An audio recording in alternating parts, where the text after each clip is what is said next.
This baby, let's go. We are live. Welcome to the show, guys. Welcome to Rep America. Got a great day for you today. Another day with Trump live. We have Trump kicking off the celebration for the state fair.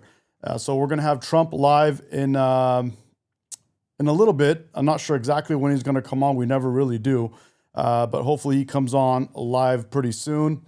And I also have today a special guest that's going to be joining us soon. You could probably see him on your screen there. What's going on, guys? Good to have you. Thank you for joining the stream. Hello, hello. We are getting started here just a moment, so bear with me, making sure we're live on all the different platforms, and we're good to go. There we are. All right. What's going on, Mike? We got our first comment already. The Democrats have made it official after the voting in New York. They really are the Socialist Party. They absolutely are. And we have the issue we have is from the last election, we had lots and lots of illegal immigrants pouring into our country, and they're voting for this type of thing. And we have a big problem with what I call political Islam, and the Socialist Party or the Communist Party. And it's interesting. You have the Democrat socialists who think they're using Islam. They think they're using Islam to improve their party, and Islam is using them to infiltrate the country and all of Western civilization little by little. And I've talked to you guys about this before if you're not aware of it. There is such a thing called a 100-year plan. And that is a real thing, and it's a real problem. We're 35 years into the Islamic Brotherhood 100-year plan, and it has been accelerated by the 4 years of Biden, who let tens of millions of illegal immigrants into our country. Again, guys, we have just got the stream started. Thank you for joining. If you just joined us right now, good to have you. We have Trump is going to go live. He's going to do a kickoff celebration. We also have we have a guest that's going to be joining us in a little bit. His name is Royce White. He's actually running for Senate. So we're very excited to have him on the show. And going to get to some of the comments here so far. And give me just a moment here. I think I have Royce White with us. Give me just a moment. All right. Royce, can you hear me?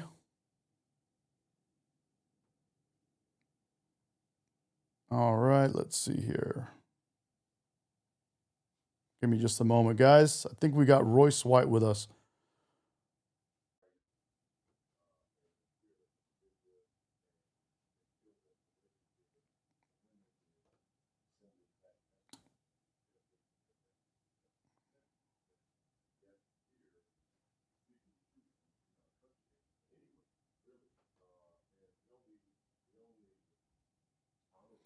All right, guys, give me just a moment while I get us ready to bring on our guest. Welcome, guys. Good to have you. Good to have you. What's up, Jennifer? What's up, everybody? Good to have everyone.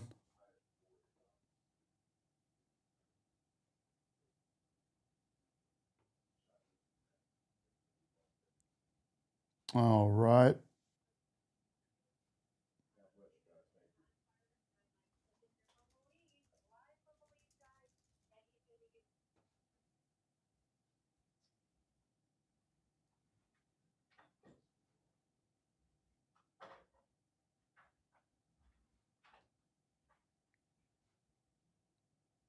Okay, we're ready to go.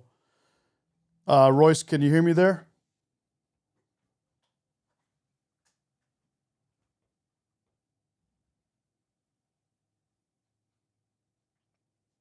Okay, guys, we're going to give Royce a moment until he's ready. And until then, I'm going to get to some of your comments here. Doug RG says, we need Islam out.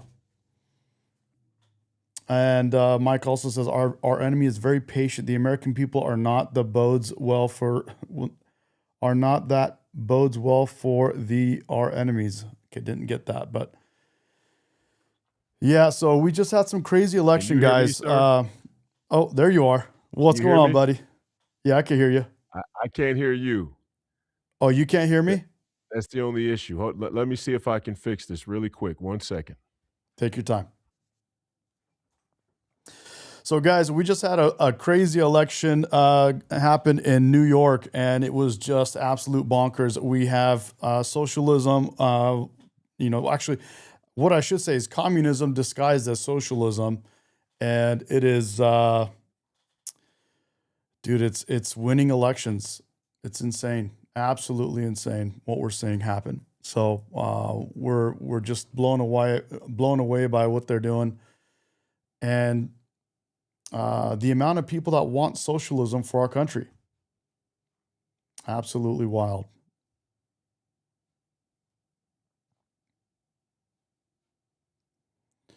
All right, so let's take a look here.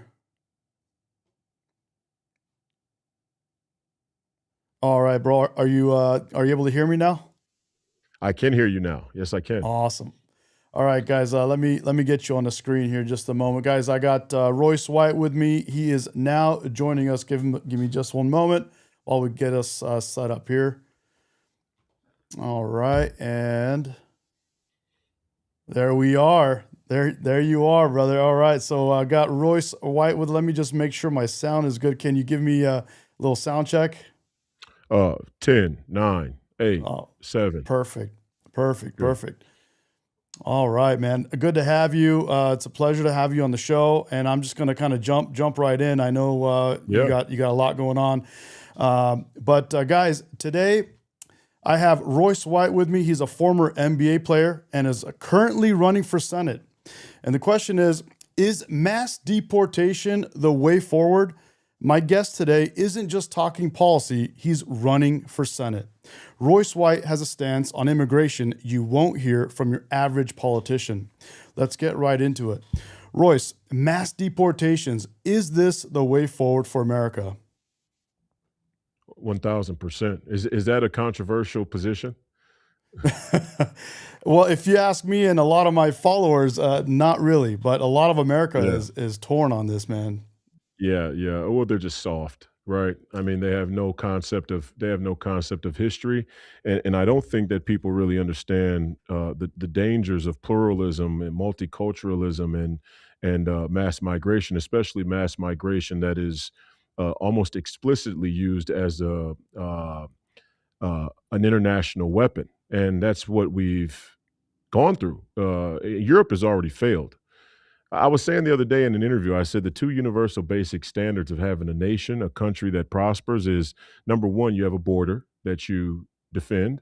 And number two, you don't normalize cutting off your son's penises, right? Because a nation should be, for its people's posterity, and you obviously can't have that if you snip half of your men. But it's the border part is the bigger piece, and this is exactly how the Roman Empire fell. And we at least those of us who know the history know well that the Roman Empire was defending too many military outposts. They had debauchery and corruption run through their legislative bodies, mainly the Senate, and they didn't keep a close watch or a guard on their borders and the pluralism that had overrun Rome, main city Rome. And, we're going through the exact same thing now. I mean, it's almost to a T, only many more illegal immigrants, foreign invaders, and much softer elected officials. I would venture to guess, you had some Romans there in the Senate who were pretty tough hombres, because they come from a time that was much closer to much more warrior like culture. So you had some real warriors in that Senate, even though they had given over to the trappings of political, the politics. But now we have people like, I mean, we have Ilhan Omar as a representative. It's like, Right. what is even Yeah, this? it's absolutely What is crazy. that? It's bro, it blows me away. Yeah. And you mentioned Europe, and a lot of us are on this. We understand that Europe may be too far gone. When we speak about UK, France, a lot of the people that we talk to say, "Hey, look, this has gotten out of control. It's way too far gone. They've infiltrated way too deep." But Yeah. now, when we look at America, what do you feel about that? Do you feel like we're too far gone, or where are we at on that? Close, very close. Um, yeah, Europe, and when you say too far gone, it's you find yourself in a slippery slope because, and we were an underdog. I love the UFC 250 event, and it is it should be remembered as a seminal moment in our nation's cultural history. Justin Gaethje, eh, by all measures, one of the biggest underdogs in UFC history, right? In mixed martial arts history that night. It's our 250th, birthday as a nation there at the White House. Just an incredible event, and he defeats all odds. And at the end, in the post conference interview, he says they asked him, he was reading the Constitution or the Declaration of Independence in the Oval Office before he made the walk. And he said, in 1776, we were the underdog. And I only say that because, I have sympathy for Europe in that even if you're the underdog, you're never really out of the fight until you're dead, until the fat lady sings. And the fat lady has not sung on Europe, but she's getting warmed up, right? She hasn't Right. made her she hasn't made her grand performance yet, but she's certainly in the back behind the curtain getting warmed up there in Europe. And I just don't know if the Europeans have the will to overcome it. And I have the same concerns of us here in America. I wouldn't say that we're too far gone. I worry, do we have the balls to do what's necessary? I worry the same thing, man. I saw not too long ago in UK, I covered it live where they were standing, they're starting to stand up for themselves finally. And it's great to see that. And when I think about us here in America, I mean, of course, we have the Second Amendment. So we have, a big, jump on them as far as Yeah. that goes, and if we wanted to stand up against that kind of thing. And I think we would be more likely to stand up earlier than them. I feel like they should have been doing this a long time ago. Yeah. This has been going for a while now in Europe and has been a major problem. We're starting to see that here a lot, and we're seeing all these crazy things happen. We got people blocking, I mean, not normal things. We got people blocking streets, praying in the middle of the streets for what? I mean, that's not even normal in their own culture, in their own religion. They're doing it for a reason. They're doing it out here on purpose, deliberately. They're like, putting it in our faces. It's Yeah. almost like showing domination in a way. Oh, for sure. It's called cultural intimidation is exactly what it's meant to do.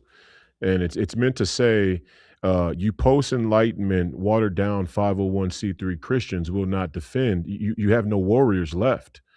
And with all due respect, because you have to respect your enemies and know your enemies, you just can't define yourself by your enemies because then you become your own worst enemy, right? And we've sort of done some of that. But, with all due respect, the Muslims have maintained a warrior-like culture to their religion and their faith practice. Whether we like it or not, whether we agree or not, it's a reality. And right now, they're just trying to call our bluff. That's why every time I see somebody out there in the streets and they're free Palestine or death to America, shut your stupid mouth, communist. You stupid gay Yep. communist, right? And it's Yep. like, what do you want to do? You want to go? You want to box? You want to fight?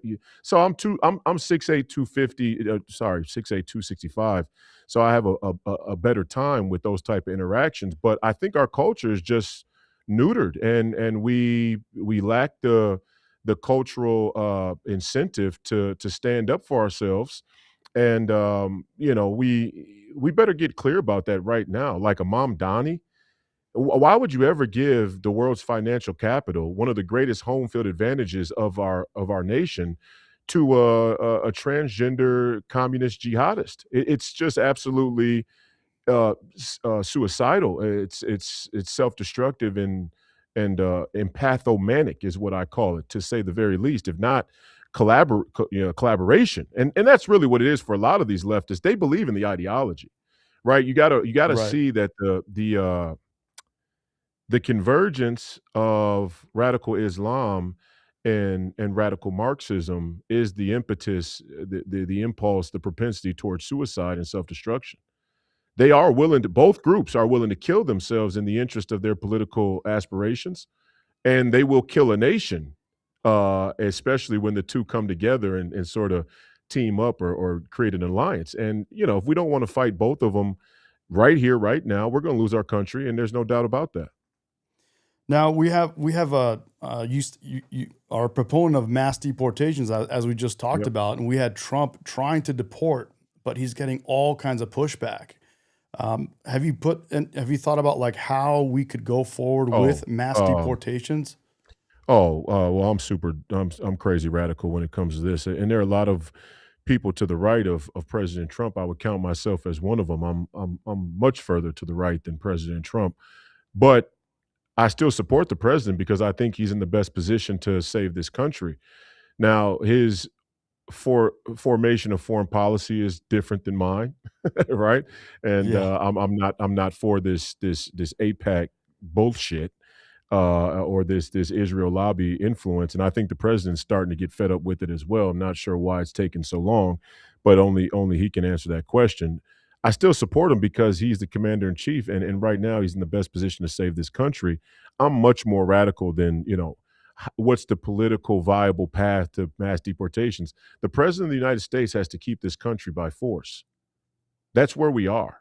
You cannot, in good conscience, give a country back to people who recently, openly, brazenly bragged about letting in 15 million foreign invaders and made the claim that they're not illegal because this is stolen land. You cannot give a nation back to those people in good conscience. So the first thing I think he should do is just come out and say it. The quiet part. I'm not giving you guys the government back because you're traitors. And then now we can start and actually go forward with the mass deportations. Wow, that's a strong stance. I mean, Now, Abraham Lincoln did it. He suspended habeas corpus in the interest of saving the republic. And I know a lot of libertarians and and constitutionalists won't like that answer, but I just asked them to do a litmus test. What would they need? It's the same thing I asked Minnesotan Democrats, people who vote Democrat in Minnesota. How much fraud would you need to see to not vote yeah, Democrat in this cycle? What's the number? Is it 100 billion, 200 billion, a trillion? If you're willing to let these Democrats oversee fraud to the tune of $1 trillion to push your mass migration initiatives and retain the right for a woman to kill her own unborn child. If that's your political gamut, then you're a traitor. And I don't really want to talk to you anymore. Either you're going yeah. to kill me or I'm going to kill you. That's kind of where we're at with things, just, logically speaking. And so I think the same thing for the president is like, and I say to libertarians and constitutionalists, what's the limit? What would you need to see? What would be the markers or indicators that a man, maybe not President Trump, but somebody, a leader, a benevolent king, for lack of a better term, because that's what the left likes to call it, right? But a benevolent leader would stand up and say, you know what, enough of this. Enough is enough. We're not letting in another 15 million foreign invaders. We're not doing vaccine mandates. We're not letting you give children hormone blockers or gender affirming transition surgery. We're not playing this game anymore. Yeah. What would you need to see? And I'm talking to our people. I'm talking to libertarians and the Republicans who are, fancy themselves constitutionalists. If you say that, they go, you can't fix the Constitution by breaking the Constitution. Okay, well, just tell me what you would need to see. And then, hey, if you have an answer, then fine, I'll hear that out. But I kind of think they have no limit. And that's what our society has become, where we are neutered. There is no outer limit that we'll put There up is with. So none, we bro. slowly just I fall off the cliff. I was just thinking about this the other day. It's like there's literally I was like, what would it take for them to see? Like, what would they have to see? What would it take for them to go, wait, hold on, wait, I went a little too far. Wait a minute. And I thought about it. I said, dude, I don't think there's anything that I think they will make an excuse for anything that may happen. Oh, there's no limit. Yeah. There's no, and Um, there's a corollary though. You got to understand when we talk about borders, you know, eh, people tend to think of borders as superficial political constructs that are made by strong men about resources and land or money, political power. Borders have a much deeper spiritual meaning. Borders place a limit on man's unfettered ambition to be God. And a nation without borders, a nation that doesn't observe borders in both directions, is a nation without boundaries. A nation without boundaries tells you something about their morals. There is no limit. There is no boundary. There's no And that's limit, who bro. these Yeah, it's there's no yeah, limit. yeah. Yeah. It's absolutely nuts. Now, I know from following you that you're very much America first, and my question is what are some ways that we can go about putting America first in your mind? I think we should pull out of NATO. I think we need to get out of the Middle East. I think we let those two groups uh, team up and figure out their own sphere of the world. I think Europe should subsidize Israel, and I think Europe can subsidize its own defense. The fact you look at their fleet, the fleets across the individual countries, and it's an embarrassment to the NATO alliance. It's America. We are the NATO alliance. We provide all the logistical support. We provide the technological support. And you can make a perfectly good argument that we provide that support. We have a reverse vassal empire where we pay everybody else to protect them, so our own oligarchs can steal our tax money. Fine, if you want to make that argument, and there's perfect utility. The answer to that is pull the Jenga piece out of the puzzle. We're out of NATO. We're out of the Middle East. The Jews, the majority of the Jews who live in Israel, came from Europe.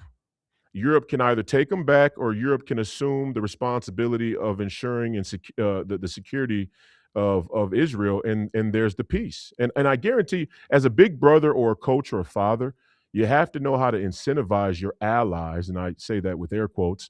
You have to learn how to incentivize your allies or teammates to fight on their own.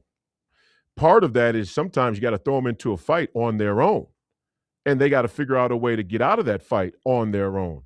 And I think that's what we should do right now to both Israel and Europe, is just push them on in and say, through the fiery crucible of self-preservation and survival, you guys will sort out your political corruption. Now, if we did something like that, now as you're saying that, I'm just kind of thinking to myself, if we did that, it's very possible this kind of jihadi Muslim type of thing that's spreading across the world, I think it's already gotten a stronghold in Europe. I think it would probably get even stronger if we did pull out and back off and let them kind of, as you're saying, let them figure it out. No, Um, I don't think so. what are I your don't thoughts? I don't think so. I think the fact that we subsidize Europe and allow them to maintain their modern luxury, the relative luxury of modern life on the back of the American taxpayer, has dampened their their alarm system to the threat, right? I mean, we are effectively helping Europe stay asleep to the threat on their, Right. We've made within. it comfortable for them. Yes, absolutely. So part of pulling out is to say, okay, now that everything's back to level, sort of level playing field, watch how quickly those Europeans start to get engaged into the very real politic of their immediate countries. You think they would wake up? You don't think Oh, they would get 100%. taken? Yeah. Oh, these people have rich genetic history of being warriors. Stand up Europe, the Germans, the Irish, the Brits, the Spaniards, the Italians. These people have, I mean, you're talking about Rome. Yep. Even in the Eastern Bloc, some of these Yep. countries, these countries have warriors. Even my Scandinavian forebears, my great grandmother was Norwegian, and that Viking DNA is in there. It just has to be unlocked, and they have to be, motivated to fight for their country and their culture. And once that happens, all bets are off. They'll beat back the Muslim hordes the same way we did before. The same way they did before. Yeah. Exactly. Yeah. Yeah, When and I said I'm when I reading all say kinds we, of I history. mean, I got books behind me. yeah. I'm reading all this history, and as you're saying this, I'm like, I'm literally remembering. I'm reading this in these books. They went through nonstop wars. They were fighting. They've been, as you said, warriors from the beginning. It's not until just recently that it all kind of stopped and they softened up. So you're right. They Right. do have it deep in their blood. And Oh, yeah, yeah. maybe if we did something like that, I mean, Trump has pulled out of a few things here and there, but He's I'm doing thought it if though. He's doing it. He's doing it in the best boomer way he can. You see him saying it. He's going, "Hey, we went to go fight this war against the Muslims," and he's using Iran as a proxy for the entire Muslim world. For in essence, right on this global stage. Now, again, I think our priorities are best: secure our elections, mass deportations, arrest these deep state, pedophiles and some of these treasonous judges. Those should be our priorities, in order. And then anything beyond, we save for after the fact. Hemispheric defense first. The Arctic, sure. South America, that's us. Our oceans, we can patrol our oceans and defend our oceans. We don't need NATO to defend our oceans. We defend their oceans for them, right? On behalf of the right. alliance. So, but I do think that he's positioned Iran culturally in the narrative as the face of the entire Muslim world, and he's called on Europe, without really saying it. He's kind of called on Europe to get in the fight, and he's called them out when they haven't shown up. Right. And I think he's spot on about that. I just think in President Trump's boomer mind, and God bless him, love him. He can't help his age. He's 80, right? He's a Yeah. boomer. It is Yeah, what it bro. is. But Yeah. but in his boomer mind, he is not all the way yet to the point where he's saying, I'm pulling out of NATO. You guys learn to fight on your own. And that's the obvious thing that should happen. When when you're helping somebody, you're giving them money, you're giving them rides to school, your children or your friend to work or whatever the case may be, and they just openly disrespect you and show a lack of appreciation or a lack of desire to use what you give them to better their own circumstance so that they can then take care of themselves and maybe somebody else in the future.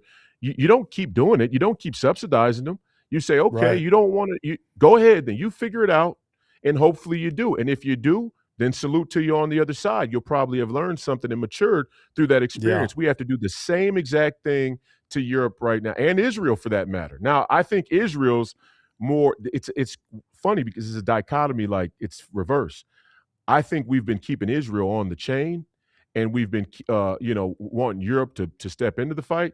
And so I think Israel's just chomping at the bit. Like you hear Bibi Netanyahu saying now, and I heard this from a lot of Israel insiders, Israel's whole deal, or there's a faction, at least in Israel, their whole deal is we can fight all these wars on our own. Let us off the chain. The reason why America keeps giving us money is because they want to shoehorn in to try and tell us what to do. Now I don't know if people believe that or not, but I'm just saying the way you unmask the whole deal is you pull your support and you see what happens. You let them do their Yeah. thing. And let them You be know. responsible for themselves and get Yep. back to what that was like, because I think they've lost sight of that. So Let them off the I agree chain, with a man. Let them lot off of the what you're chain. saying. If Yeah. Israel can take the whole Middle East from the Muslims, uh, it's not good for them. Not my business. I don't care. It's not. It's you know. it- I'm just not on that. I'm not in that line of country where it's this zero sum game. Either you're with Israel or not. Me, I'm an America firster. I think Mark Levin's an absolute jerk off. I think the entire Fox News apparatus are a bunch of rhino jerk offs, 501c3 Christian Zionists. I can't stand it. I think the whole ideology is self destructive and frankly weird. But, I'm not in the line of country that says, well, Israel's going to commit a genocide on the Iranians and boo hoo. They would kill us in a heartbeat. So that's not the right criticism. The right criticism is what are our priorities? I don't give a shit what happens between them. You guys take that. It's like Yeah. when you're at the house, right? You're at a house at a barbecue, you got friends over, and two Yep. of your mutual friends have a beef, right? Yeah. And the simple answer is they got a beef. You guys take that outside because I'm trying to enjoy this football game. Yeah. It's the same Yeah. thing we need to tell Israel with the Middle East. You and our Gulf Emirate partners, you guys go take that outside and you sort it out because we got shit to handle back at home. Yep. Now, talking to you and following you, and now getting the chance to talk to you, I'm now super curious. Are there any congressmen that you like, or you stand behind, or that you kind of align with in a way? And just out of I curiosity, before I I let you go. I liked Matt Gaetz, but you know, he gave it up. Matt Gaetz was good. He endorsed me back in 2024 and has endorsed me again here in 26. So I like Matt Gaetz. He's a former congressman. I like Eli Crane. You know, I think Eli Crane's a good dude for the most part. And, you know, I like Tim Burchett. He says it like it is. Now, where his allegiances really lie, I think he's got a little bit too much APAC money in his coffers for my liking as well. But at least he says it the way it is. So you know, there are a few patriots sprinkled, you know, few and far between in the Congress. But overall, my take on our Congress is the overwhelming majority of it is captured by special interests and lobby money, and it's repugnant. So Amazing, man, bro. Thank you so much for coming on. It's a pleasure to have you. And dude, how can, if people want to support you and follow you, should they go to your website? I have your website down on the bottom of the yeah. screen. Is there any other place you'd send them? RoyceWhite.us. That's the Senate campaign website, and I'm on all social media channels, on all social media platforms under Royce White. You can find me. We're doing a daily show now called The White House on Free People Radio social medias, and we do 7 to 9 a.m. live. So if people want to tune into that at 7 to 9 a.m. Central and get in the live chat or jump in, we take call-ins and stuff like that. Feel free to do so. You may think something I said here was absolutely crazy. We'd love to hear from you. Right on, right on. Awesome, brother. Thanks again, and a pleasure to Thank have you. you. And I'll hopefully get you on another time. See you, man. Anytime, man. Thank you. Appreciate you. See ya.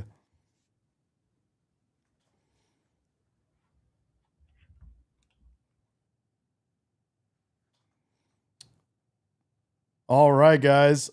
That was Royce White, man. That was awesome. So glad to have him and hear his perspective. Mass deportations. That is something that I can definitely get behind for sure. I'll tell you that. That is something that would help clean up quite a few things. And guys, you have to forgive me if I didn't get to your chats here.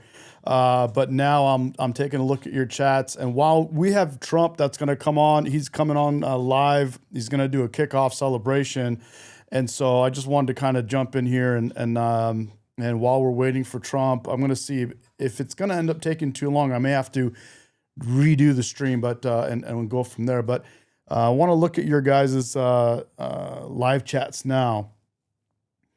Davey says, Medi spreading the word. Yes, sir. We're trying, bro. We're trying. We're spreading the word, and we're trying to, learn more about what's going on, get more of different people's takes. And man, it was actually refreshing having Royce White on the show, man. That was a very, very refreshing position. I liked a lot of what he said there. He had a point, man. It's like sometimes we got to just let people figure out their issues on their own. If they're not able to kind of take what we're offering and make something great about it or make something good with it, man, it's just maybe we got to let them kind of start being responsible for themselves and figure it out on their own, and it might make them better for that. I think that's a big one there. And we have an issue with this, dude. We let in so many millions of people illegally into our country that we don't even know who the hell's in our country anymore, at some point. So that's a big problem. All right, so I have a few of you saying agreeing, a few of you not agreeing, of course. John Call says America First is supporting Israel. Okay. We got Mohammed on here, says BB is the Israel as he holds the public office. BB is I don't understand what that means. What else we got? Ron DeSantis should be our next president of America. I have so many people talking about Ron DeSantis, bro. Ron DeSantis could do a lot for our country. Ron DeSantis, dude. Ron DeSantis. How we looking? How we looking, guys? How's everything else? Let's take a look. Who else? All right. We got Min. Min's in the chat. Jeff Chandler says, I hope Trump realizes that Netanyahu is not his friend. I've heard a lot of stuff about the leader of Israel, but I have dismissed most of it. But now I think its true colors are showing through. Kaveh, I'm assuming is Iranian, says, if Republicans support freeing Iran, they will flip California. California is full of wealthy and influential Iranians. Yes, but Iranians don't vote, bro. That's the problem. Iranians are not doing a great job of stepping up and getting involved in voting. If they did, it would be a different story. And that's something that I would say, if you go to wearecyrus.com, there is a petition you could fill out, and you could also learn more about how Iranians can get involved in the political process and learn when to vote, learn how to vote, all that kind of stuff. So that is definitely a resource that I think should be used. Let's take a look at what else we got going on here. All right, so we got, let's see, you guys talk. Matt Gaetz. Yep, he talked about Matt Gaetz. He likes Matt Gaetz. But yeah, Royce White is definitely very much America first, and I appreciate that. I appreciate people that are America first, because right now, guys, it is a very, very big problem. Right now, we are letting the country go. It's crazy because we're watching Europe go through what we're about to go through, and we're voting for more of it. It doesn't make any sense. We're watching Europe get destroyed by mass immigration. And, people that are not assimilating, people that are doing some of the most horrific things. And one of the problems that I have, one of my biggest, like if someone was to say, dude, what's your biggest problem with this whole thing? Mine would be that my people that know my channel, that have listened to me, I think we need to do away with welfare programs. And I think that immigration in the last 10 years, 20 years, 30 years has become a problem in the way that it's not like it used to be. They're coming to our country because of our welfare programs in many ways.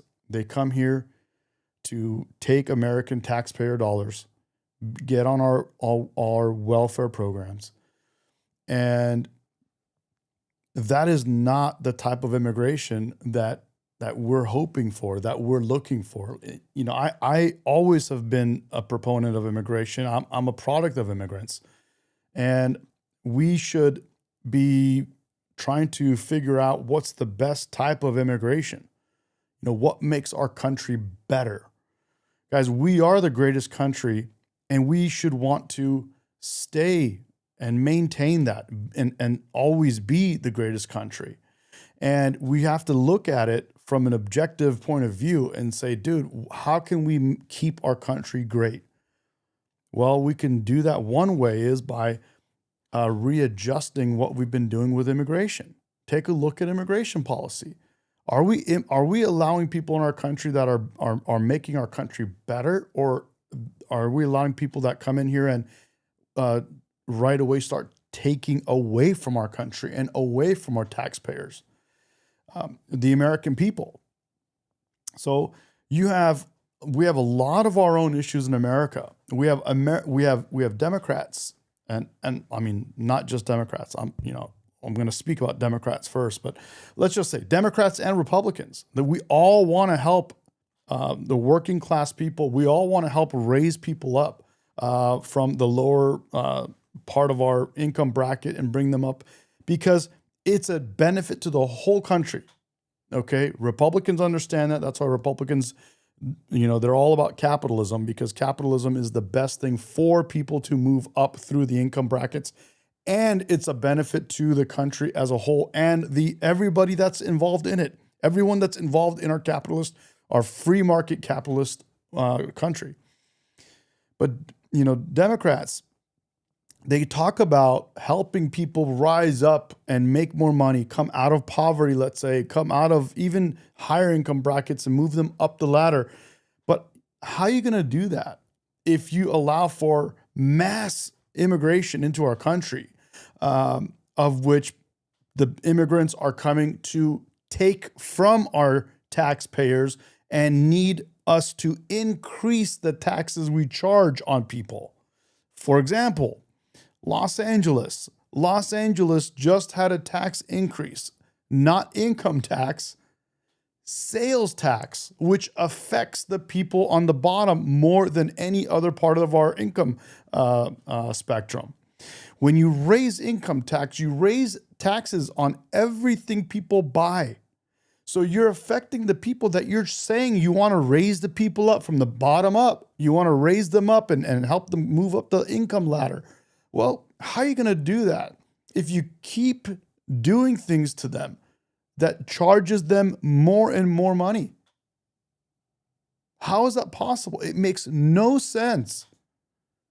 So Democrats want to open the borders, flood the country. There should be no borders. We should allow everyone in, tens and millions and millions. It's like, dude, you do that, yes. Okay, fine.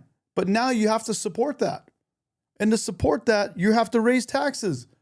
And you guys are Democrats, I'm talking about, Democrats, socialists, especially communists. You're all about raise taxes. Yeah, raise taxes. But you don't realize, bro, you're making everybody pay. So the people that you think you're supposedly helping are the ones you're hurting the most.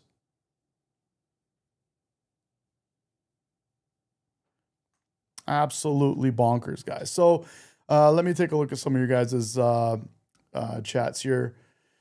Someone says here, what an ignorant person. Dr. Jones, let me put the chat on here. Dr. Jones says, what an ignorant person. Are you talking about me? If you're talking about me, at least tell me why you think I'm an ignorant person. If you're going to say that, talk to us, bro. Tell us why. The guy says, have the corporations pay their taxes. They do. The wealthiest people, all of our taxes are paid by the top income bracket. The bottom 50% pay virtually no taxes. Are you aware of that? So since you want to call me ignorant, let's see if you understand what you're talking about yourself. The lower 50% of the income bracket pays virtually zero in taxes. Are you aware of that? I'm just curious. You went ahead and you opened your mouth and you called me ignorant. Are you aware that the lower 50% of income earners pay virtually zero in income tax?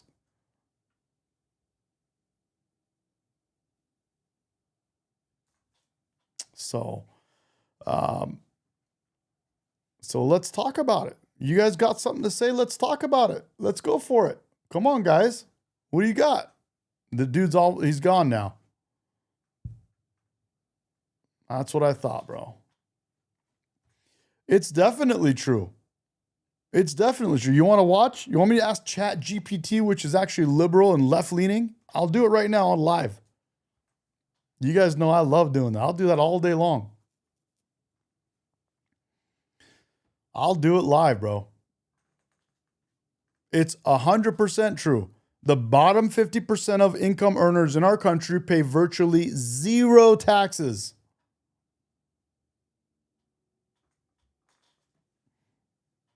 Zero income tax.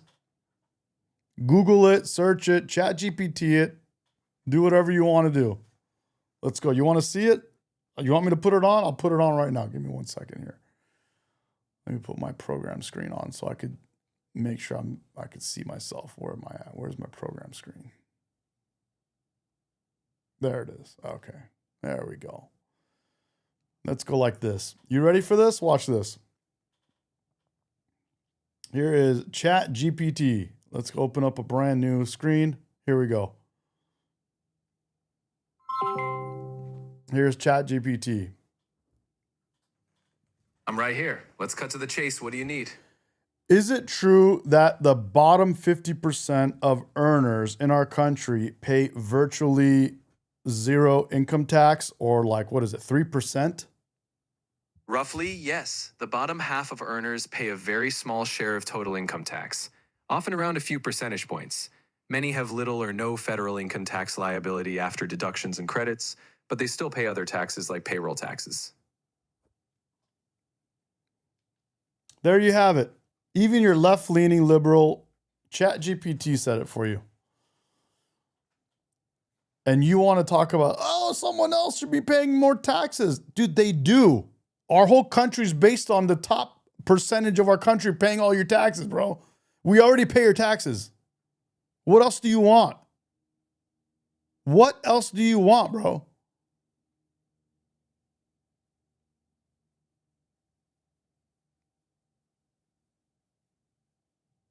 Absolutely bonkers. Literally, I'm going to put, let's go even further. Let's go even further.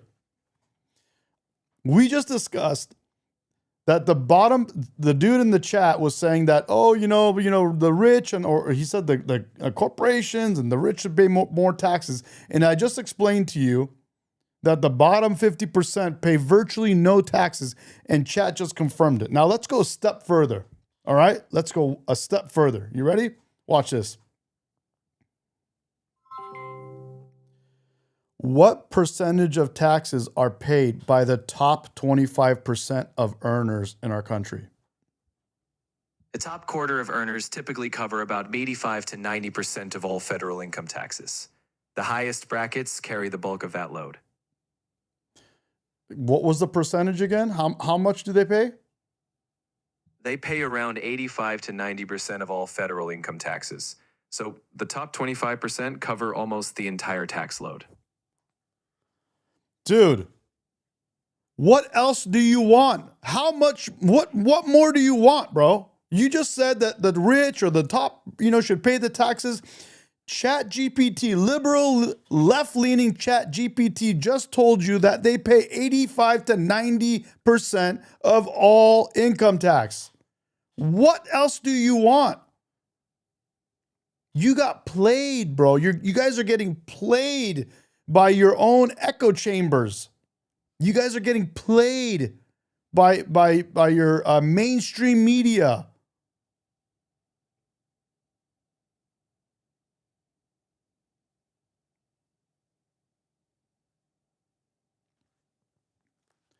You guys are getting played. Dude, absolutely crazy. But they still want to run around and say, yeah, Bernie Sanders, charge the rich more taxes. They pay all the taxes, bro. They pay it all. All of them are paid by the top percentages. So wild, dude. So wild. They literally create stuff. They create things. They create ideas. They create businesses. They come up with plans. They put themselves through hell to develop these things. They put everything on the line. They risk everything. They go hard in the paint. They sleep less. They work more. They take all the responsibility. And on top of all that, they pay for 85 to 90% of all your taxes. All the taxes, all of income tax, 85 to 90%. After they do all of this, they pay all of that with the money they make from these activities, from their success. And that is holding together the government of our country. And you want what now? You want them to do something more than that? You're mad at them for that? Wait a minute. You know that if you stop people like Elon Musk, people talking about Elon Musk in the chat, talking shit on Elon Musk, you know that if you stopped and you stop people from making too much money, You would not have a government, bro. You would not have tax money to do anything. You would have to work harder and make less yourself because you would have to get charged more taxes. If people at the very top don't have income and that money, that tax revenue goes away, you're the one that has to cover it. And frankly, sometimes when I think about these things, I go, dude, maybe we should be doing that. Maybe we should do this magical thing that you guys think that will happen. That will solve all your problems. Then put the burden on you, make you pay more taxes. So when you go to work, all the money you make goes nowhere, not in your pocket. And then you're going to wake up and go, hey, dude, we need to stop these welfare programs. We need to stop these programs that are taking tax money. I want to pay less taxes. Stop charging us taxes. No more taxes. And then you'll get the point. Then you'll finally understand what the hell is going on. Because you're running around not paying the taxes, saying someone else should pay the taxes when actually they are paying the taxes. Then you get mad when they make more money to pay more of your taxes. And I think the solution is to turn it around on you. You should just turn it right around on you, make you do it. Okay, let's say you don't use their tax money anymore. Now where are you going to get that money from? And let's watch you go running around saying, no more taxes, reduce the taxes, no more taxes. Watch that. Dude, I think that's what should happen.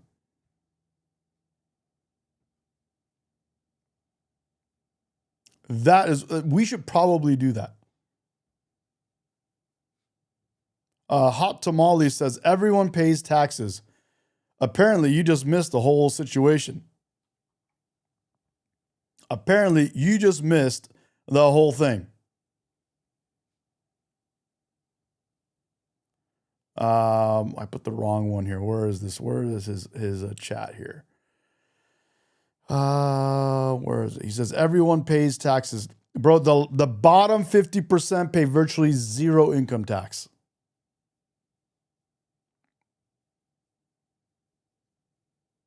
The bottom 50% pay almost zero income tax.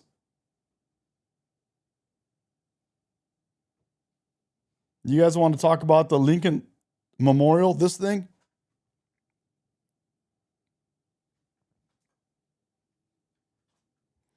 Davey says, do you have any sources? Are you talking to me or someone else? I think you're talking to someone else.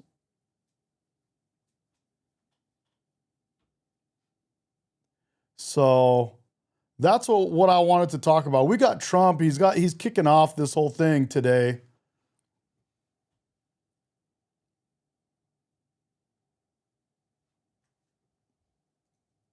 So let's see what else do we got? What else? Who were you talking about?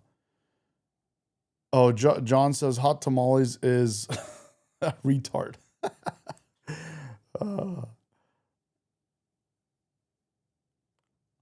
Jason is right, dude. Stop trying to blame the rich.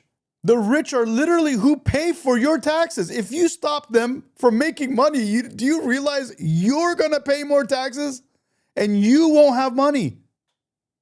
It will solve zero of your problems.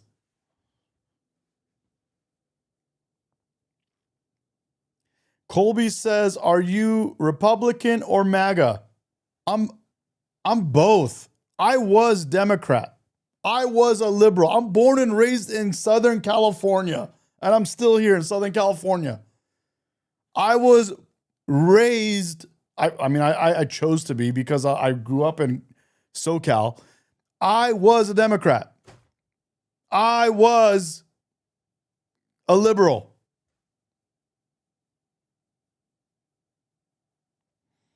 And then And then because I'm into tech stuff and I'm into all kinds of different stuff here, I realized looking online, doing some of my businesses that I operate and some of the stuff I was doing, and I realized I go, dude, wait a minute, they're blocking this thing because I searched for this and they gave me that, and then I searched for that, they gave me this, and then I realized, dude, they're stop. Some people are using their freedom of speech, but now they're getting stopped for it. And I go, wait, that's not the party that I was part of. I go, dude, I thought Democrat is like, dude, liberty and freedom for everyone. We have the, First Amendment. And then I found out quickly, bro, the party that I'm part of is stopping all of that. The Biden administration literally used the FBI to force Meta, Instagram, Facebook to block people, delete their accounts, remove posts, suppress things that were true.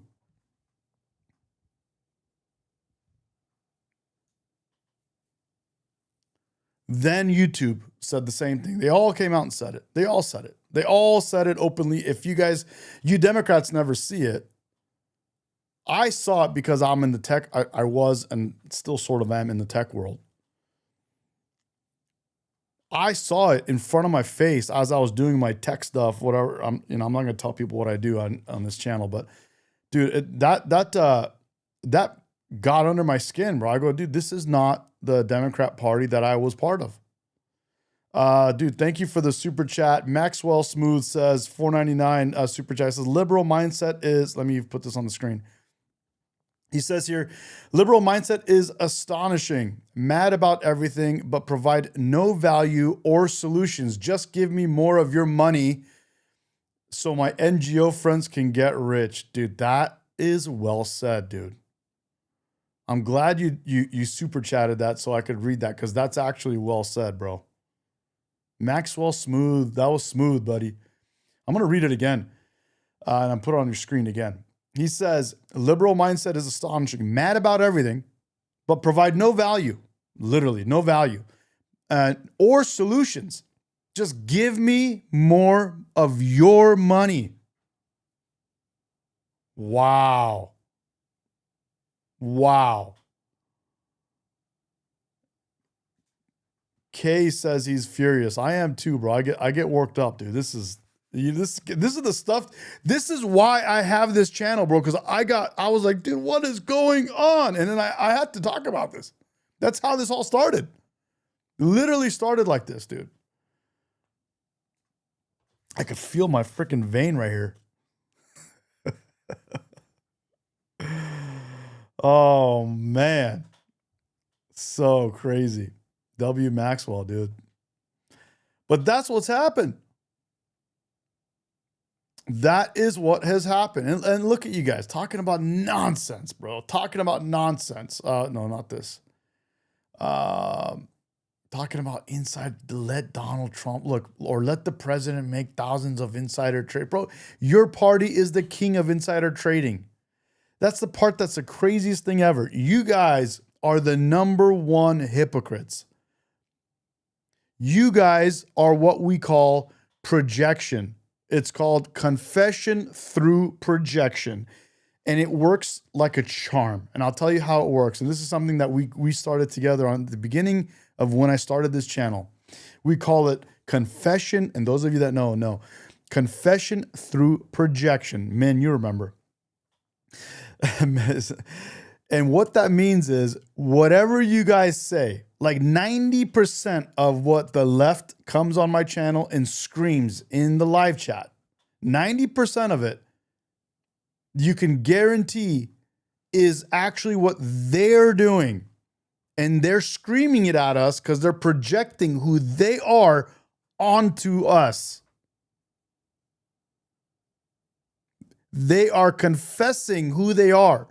And that's confession through projection. I'll let you guys use that. I give you rights to that. You can use that. Go ahead. And that is what it is. Have you apparently whoever talked about insider trading apparently has never heard of Nancy Pelosi.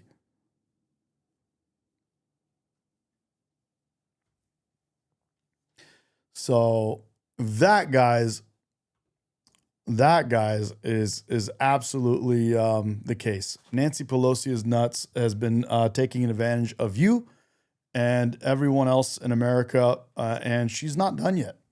She's apparently not finished yet. And her nephew, Gavin Newsom, dude, what a disaster. What a nightmare, bro. What an absolute nightmare that guy is. I'm in Southern California. I'm born and raised. I've been here my whole life, and he's been a complete nightmare for us. He's destroyed our state. Absolutely destroyed it. And you guys, those of you who go, no, he hasn't, you're just saying that because you're this, that, or the other, right? Think about what can you say about California, those of you in California or outside of California. What can you guys say of the last 20 years of California that has been some type of a great thing about California? What great things have come out of California in the last 10 to 15 to 20 years?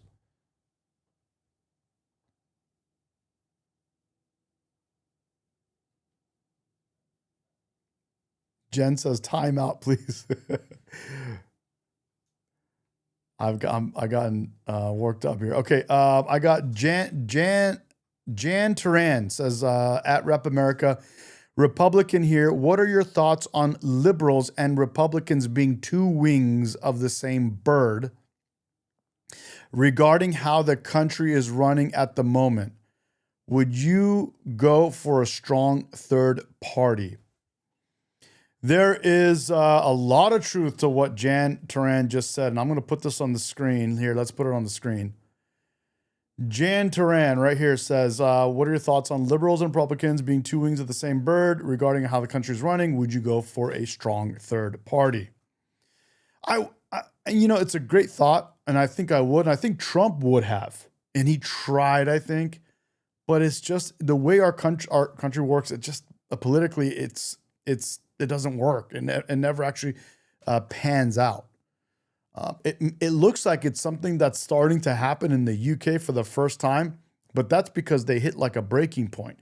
And what you're saying may be true because pretty soon, because we're kind of inching towards that type of a breaking point.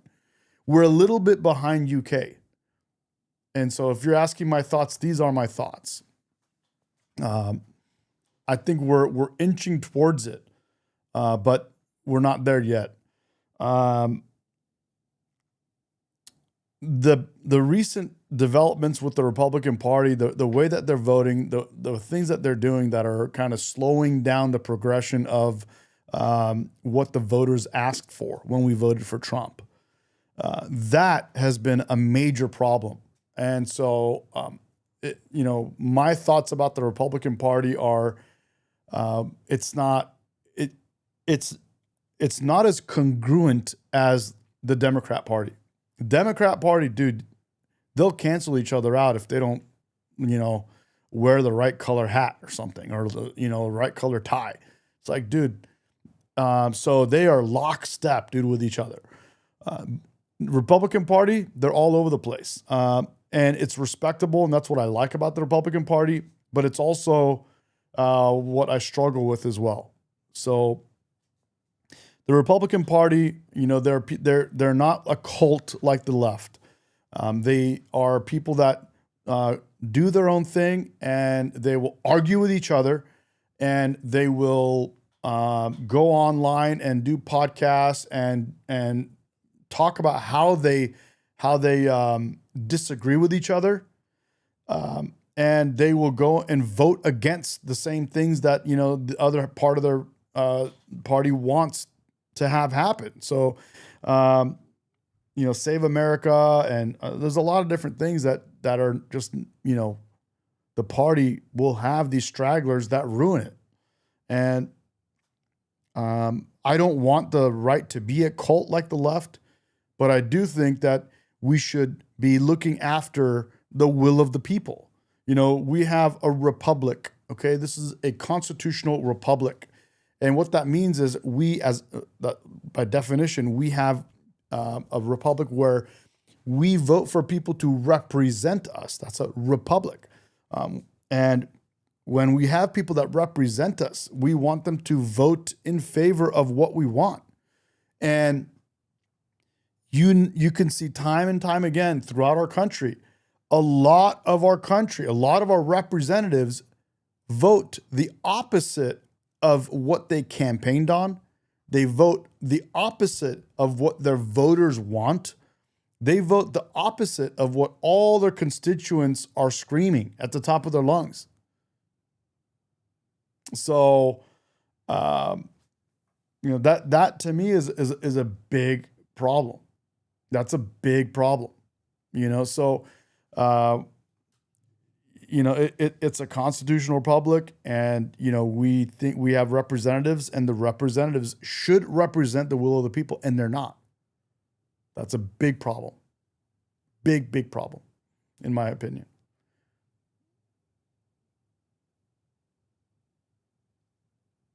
Cheers, dude. Cheers, man. That's just my opinion. It's okay. You could disagree with me, bro. It's all good, dude. Please, by all means, disagree with me and talk to me about why you disagree. I'm curious to learn more, dude. You know what I mean?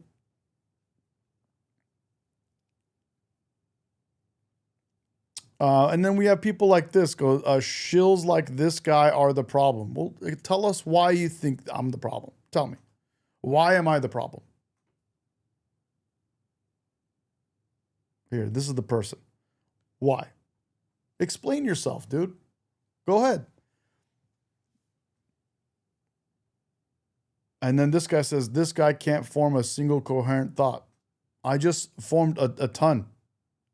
If you're not able to understand my plain, simple English, I think you need to figure something out about yourself.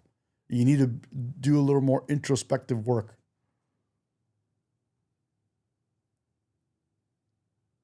Jonah Vex says they can't, Medi. I know, bro. I know. Good to have you, dude. Yeah, they can't, dude. They absolutely can't. You're totally right. You're totally right, bro. They just bark, and there's nothing, there's no substance to it. It's just the bark. There's nothing that comes out of it. They can't explain anything. Nothing. KK, I don't know how to say your name, but KK says, do you know the root cause of corruption? Are you asking me because you want to tell me? I think the biggest corruption that we have, or you ask, or maybe you're talking to other people. I think the biggest problem, the biggest corruption that we have is our representatives selling out to corporations that want some of the worst things for our people. I think that's a big issue with our country. And I know that, people say, well, it's with this type of a system that we have in place. Well, if you have some people that can lobby and that can, buy representatives to do bad things, well, then you can have good companies and good people buy them out with more money to do good things, So, but it doesn't always play out that way, dude. It doesn't always play out that way. Yeah. That's a big one, dude. That is a major one. Someone says, Jonah says facts, Min. And what did Min say? Min says, Jonah, yep. And NPC, there are a lot of paid. Paid people online. Yeah. Yep. It's a lot of people paid online. Let me take a look at what time Trump is going live, guys. Let's see what's happening here. Oh, I think he was live for just a moment there. Let's go and see what he did. Was this, when was this?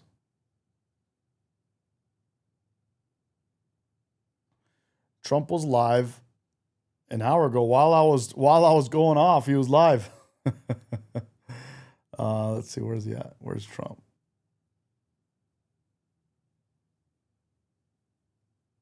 And let's get some sound.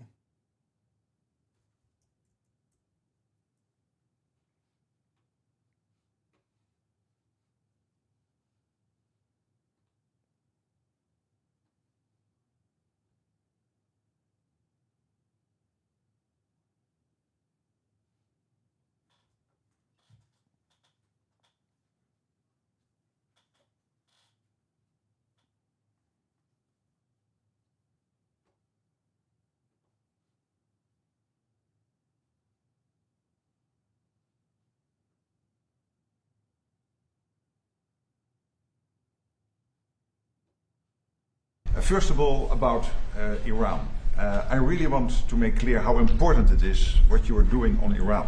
This is great. Let me go back, guys, because your sound, you didn't have sound. Here we go. 1 second. Very much. It's a great. Well, thank you very much. It's a great honor to be with a friend of mine, a man who is respected all over the world, actually, but he's in charge of NATO. He's the Secretary General, Mark Rutte, and he's really done a great job. He was not too much involved when they weren't too nice to us in our recent little military skirmish, but he is a man that's respected by everybody. And Mark, maybe you'd like to say a few words. Absolutely. And a few things I want to share with the media, with you being here present. And it's about your leadership. First of all, about Iran. I really want to make clear how important it is what you are doing on Iran. This is, first of all, about the nuclear capability Iran was basically getting its hands on. And that would have been a threat to the region, it would have been a threat to the whole world. This is a country which is exporting chaos, it is exporting terrorism, and they were very near to getting their hands on the nuclear capability. You have seen last week with the G7, all the leaders in the G7 applauding the fact that this nuclear capability has been degraded. This is extremely important, and I just want to make this clear, because sometimes people think, why was this whole Iran thing going on? This is about security, about safety. This is the leader of the free world taking responsibility beyond the shores of the United States for the rest of the world, and this is what you did. I know there have been debates about whether your allies in Europe were with you enough. I just want to say one thing, which is sometimes... Yeah, but let me say one thing, which is, I know you think that, but let me... And I know about the, let's say, your irritation about that. But when you look at the numbers, 4,000 to 5,000 US planes taking off from bases in Europe. In the 6 weeks this war took place, still the ceasefire took place mid-April. Bucharest, the airport in Romania, having to close. It had to close for commercial traffic because they had to make sure that you were able to send a tanker aircraft up in the air. So this is what I know. There have been isolated cases about which you are really disappointed, but generally speaking, your European allies have been there with you. I really want to make the point. 4,000 to 5,000 US planes taking off from European airbases. So that's about Iran. Now I want to take you, if you stay here, yes, go ahead. I go over to these boards here, because I want to show you gotta show and tell. The president was able to achieve. And I start with this chart. This chart is about the Trump trillion. The Trump trillion shows you the increase Europeans and Canadians are paying into defense since you took office in 2017. Right. Trump 45 plus Trump 47. A total of extra spent by the Europeans and the Canadians of 1.2 trillion. When you look at the effect of Trump 47, so the isolated effect of the extra defense spending in 2025 and 2026, you see almost $140 billion extra spent nominal on defense by the Europeans and the Canadians, and also this year you will again see an increase by about 120 billion, which brings a total in 2 years of over $250 billion. I can assure you this is because of Russia, because of the threat, but I'm also absolutely convinced that you, being President of the United States, being consistently pushing for something which since Eisenhower has not been achieved, which is the Europeans equalizing their defense spending with the United States, this is your evidence. Then, when it comes to jobs, look here. In total, 195,000 jobs being supported by investments. Investments from European companies into the United States, 83,000 jobs supported by that. 112,000 jobs created by the fact that Europeans are massively, about half of all their defense spending when it comes to defense industrial output is spent in the United States. 112,000 jobs. Last year they spent $54 billion on US defense industrial output. There is now a order catalog, an order backlog of $300 billion. So $300 billion of defense spending from Europeans, buying this in the US over the next couple of years, which is already on the order book. Last year 54 billion, a total now order book of 300 billion, totally almost 200,000. These are real jobs, real people. Like you had yesterday when you spoke in Pennsylvania, the people behind you. But I want to say two things more, if you allow me. First of all, to get all of this done, we had to increase the defense industrial output. There is a big problem. The problem is that both in the United States and in Europe we are not producing enough. Our stockpiles have to be replenished because of the war in Ukraine and what we do there, and for all the other reasons. You have taken leadership here. Last week you signed the Defense Procurement Act. You made it possible for companies to work together to be able, therefore, to ramp up their defense production. You have been very harsh with them a couple of weeks ago. I had one of them over in my office. Yeah, it was really harsh. I had one of them over in my office. He was still trembling. One of the CEOs. And I said, this is good. This is exactly what we need. Because we need this extra defense output. This is important for Europe. When I point at all these jobs, of course also many jobs being created in Europe and in Canada, but again almost 200,000 here in the United States, supported by all these investments. But it is about the defense industrial output, and this is also what the Ankara summit has to be about. The whole first day will be about defense industrial production, because we can spend as much as we want, but we need the interceptors, the missiles, we need the tanks, we need the artificial intelligence, etc., etc. And this is what you are doing that in the US, but also therefore putting all that pressure on the defense industrial base. And finally, you had the G7 last week. I think that was a big success. What you've seen there is that, yes, you are President of the United States, but I want to make this point. For me, you are first of all the leader of the free world. In 2 weeks in Ankara, you will have not 7 countries, you will have 42 countries, the 32 allies, US and the other 31, but also 9 or 10 other countries from the Middle East, from the Indo-Pacific. And they want to hear your lead. You will provide it, I know this. This is what you do in Iran, this is what you do in defense industrial output, on spending, and all of this. You being leader of the free world. And now we see it with Ukraine, the fact that Ukraine stays strong in the fight, that you still provide all the stuff they need, paid for by European and Canadian allies, fair enough, but very important for them to stay in the fight and all the other things the United States is doing. So I'm really looking forward to that summit. I know that Erdogan, the president of Turkey, looks forward to receiving his good friend Donald J. Trump. But I just wanted to tell this story because, ladies and gentlemen of the American media, this is important. This is your president, but also leader of the free world, taking the leadership role as is necessary. Thank you very much, Mark. Yes, sir. Thank you very much.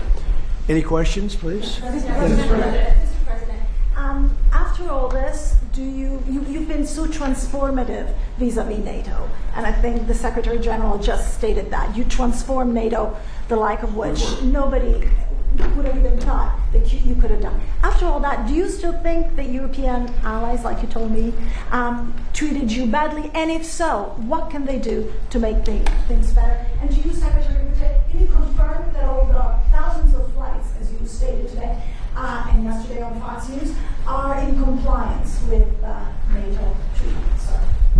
Well, let me just say, he's been a friend of mine. He's a great guy, a great leader, great Secretary General. Everybody respects him. And I appreciate your nice words, but you really have done a good job. And I think if anybody else were in that position, we wouldn't even be meeting today, to be honest with you, because we were let down. We didn't need help on this at all. We demolished them in literally the first week. But it would have been nice if they would have said, we'd like to help. We didn't even need it, but it would have been nice if they said that. They didn't say it. But as Secretary General, and he's the boss of the whole operation, he was, I believe if I would have called him, and I didn't bother doing that because I was doing individual countries just to take the temperature and see how they were doing. But I think if I would have called him, he probably would have found a way to help if we needed it. I feel, would have been a little bit different. But I was disappointed. I was disappointed with Italy. I was disappointed with the UK. He's now gone. And, he had a lot of problems. But we were disappointed with the UK. We were disappointed with Germany and France. We were disappointed with most of them. Spain is a horror show. Spain is terrible, even from your standpoint. I mean, they don't want to pay anything. They think they're in for a free ride. Spain is not a good group. Not a good group at all. But I have great respect for this man. And so we're going to be discussing what took place, and we'll see what happens. Thank you. Can I answer to your second question? Because I don't have many... Guys, if you're watching, appreciate if you subscribe to the channel. Bring you Trump and everything political live. We talk about politics openly together live, guys. Thank you for subscribing and liking the stream. Disagreements with the President of the United States. Here I have to slightly, because I do agree there is reason for disappointment, absolutely. But my argument is this. These are isolated cases. When you look at the take for example Germany.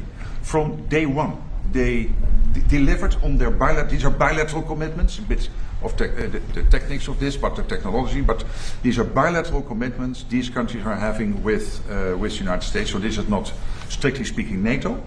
Bilateral commitments, they all did what they promised to do. And this led to between 4,000 and 5,000 US planes taking off from Europe. I would argue it would have been very difficult to do Iran without having Europe as a power projection platform for the United States. But again, he's right.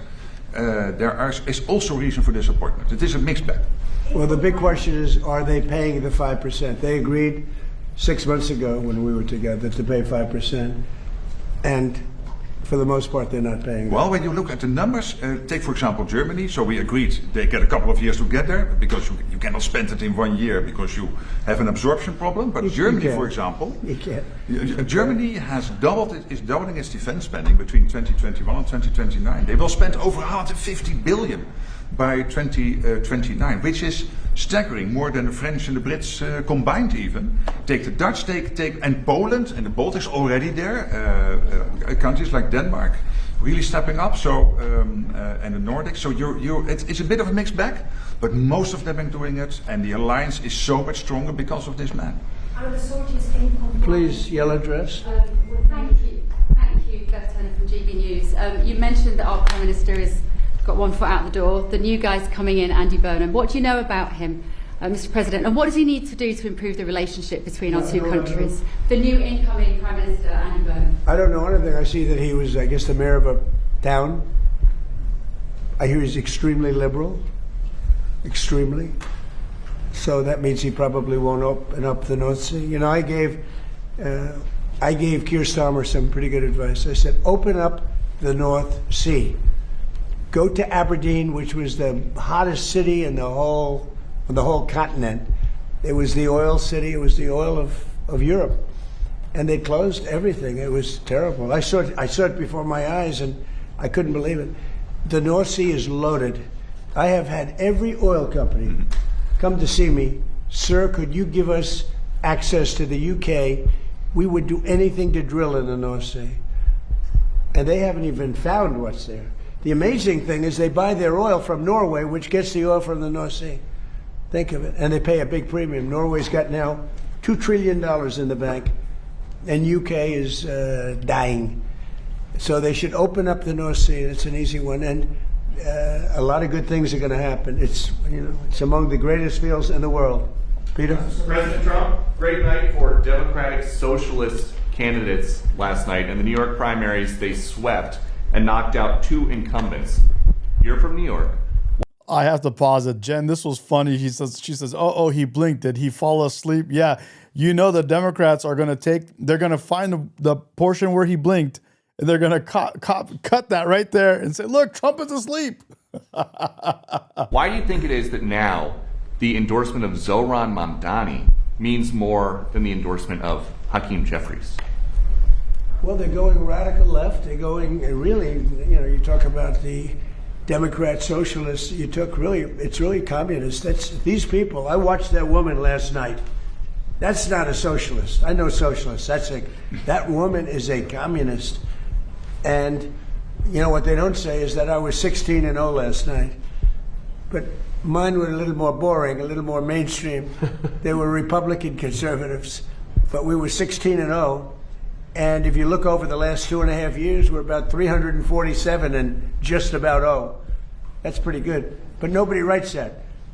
But he picked 3. They won. They beat a guy named Dan Goldman, who's a loser. He was one of my prosecutors, one of my many prosecutors that they used on me. Dan Goldman, not a good prosecutor, fortunately, but he's now looking for a job. I was very surprised to see, because he's a pretty liberal guy.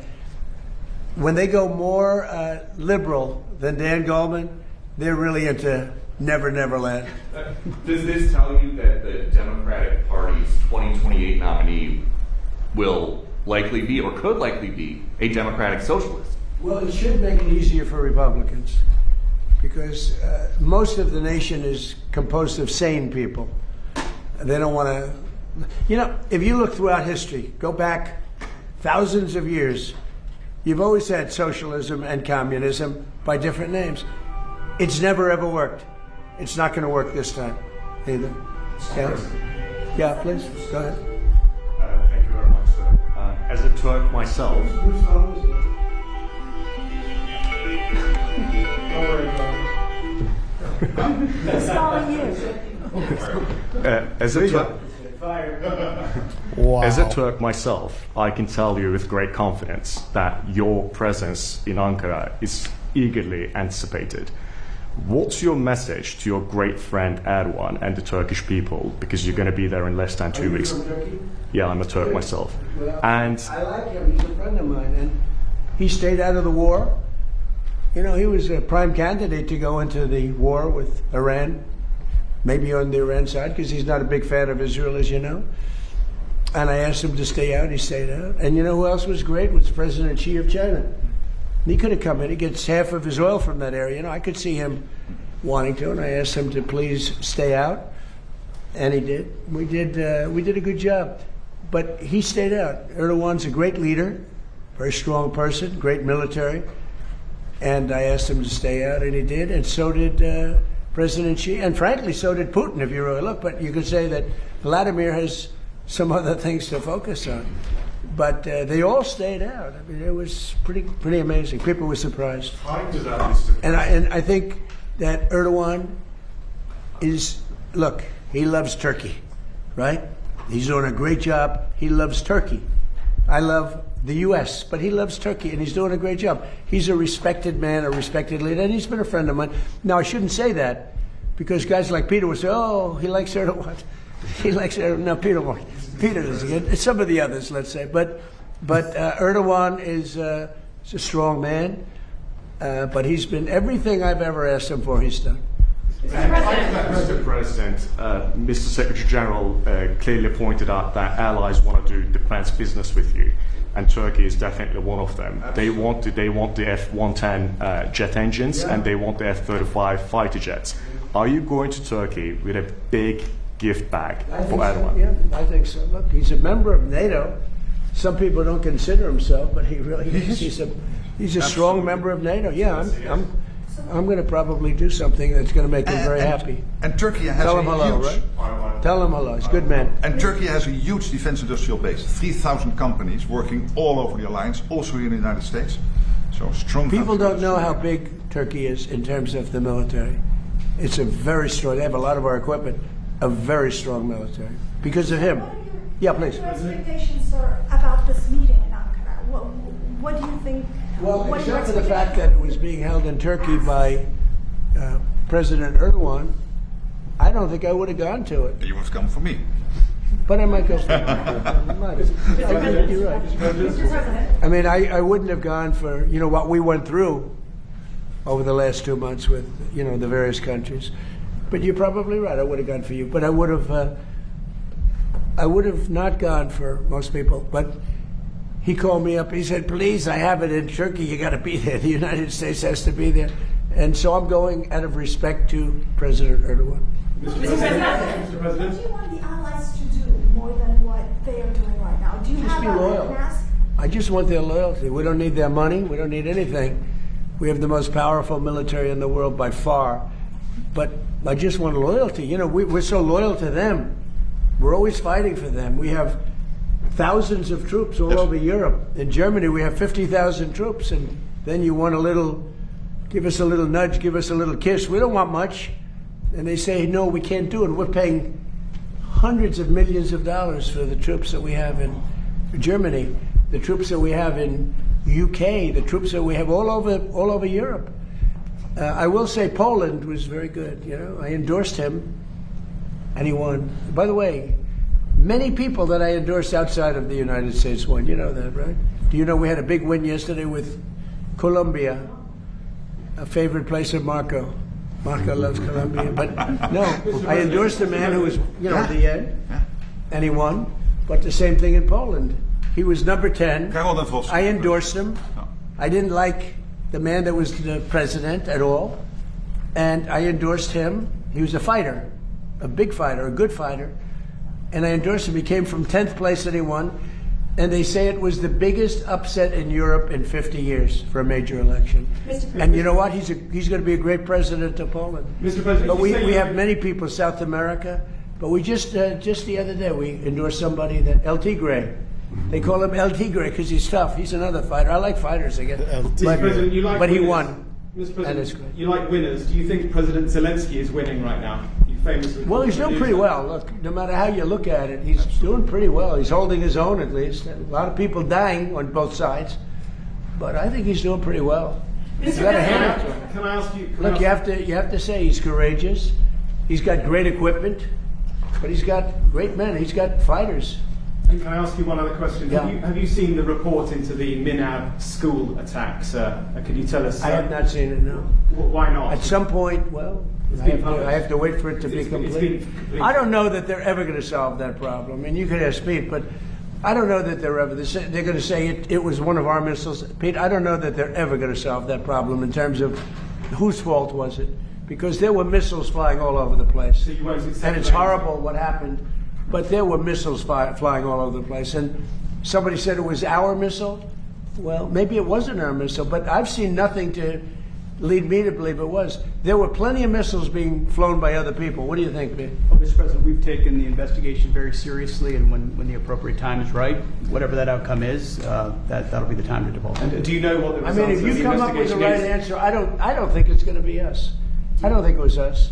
There were a lot of missiles being fired at that time. Yeah, please. Mr. President, you just had a colourful lunch on the Senate, in the Senate.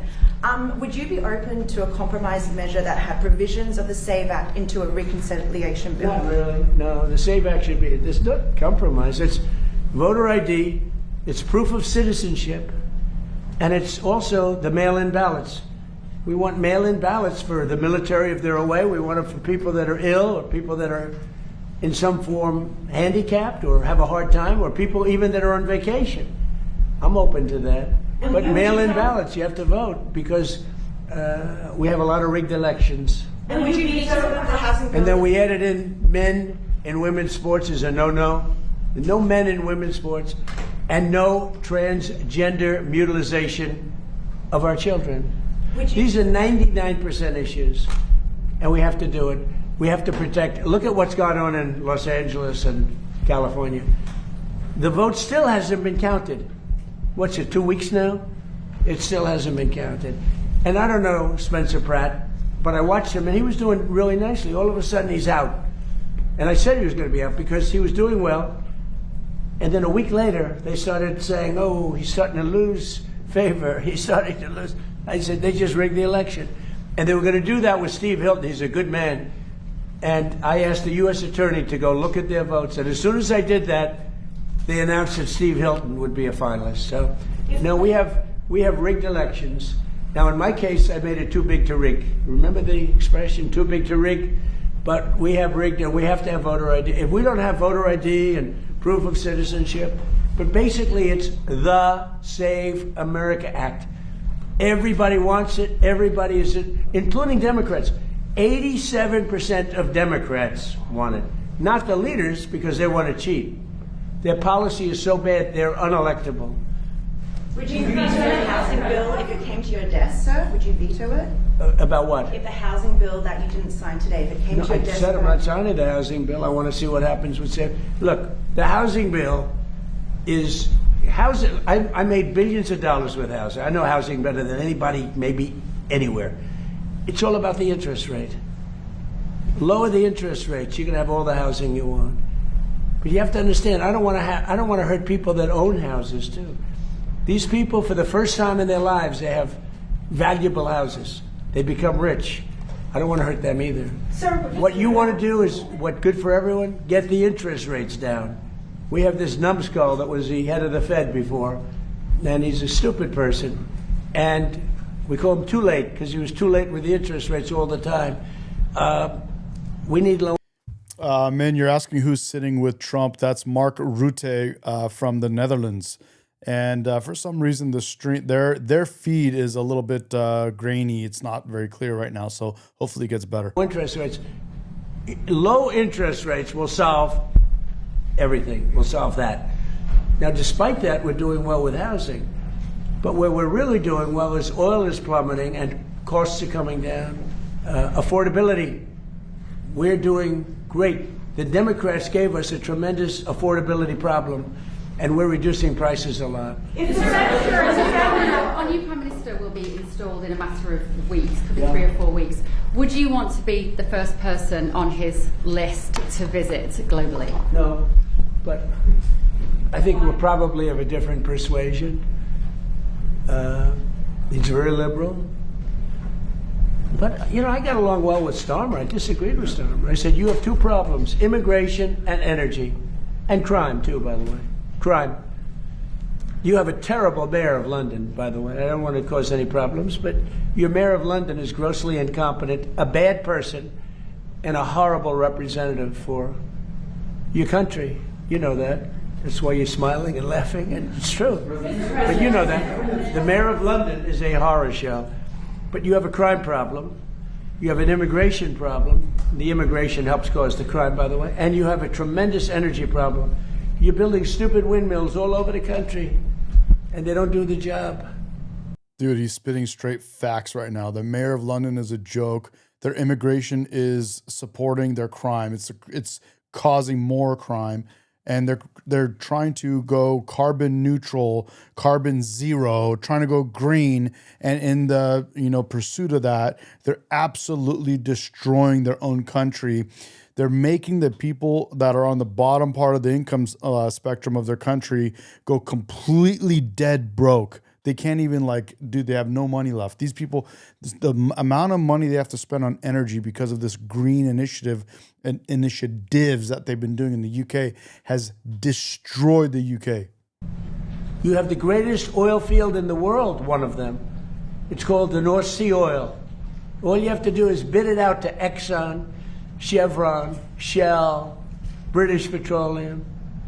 They're begging to go there and pay billions of dollars. And because the left is so crazy, they don't want the money. And the country is losing. Your country is going to go bankrupt. Think of it. You have one of these. Now, most countries don't have that. You have the North Sea oil, and you have the best part of it. Think of it. You go to Norway, who doesn't have the best part of it, and you give them, and they have $2 trillion in the bank.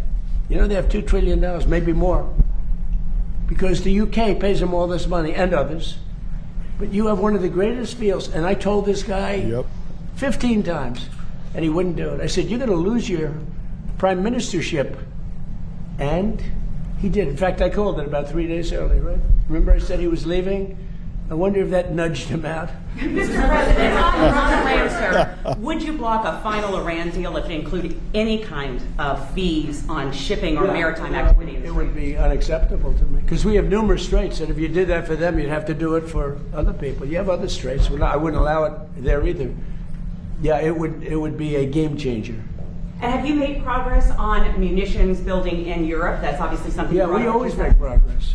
Some of the countries that he represents are as good as him. He's great. They're lucky they have him.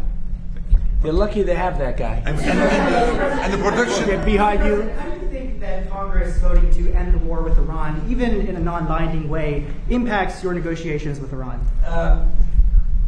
So we're doing great in our negotiations with Iran.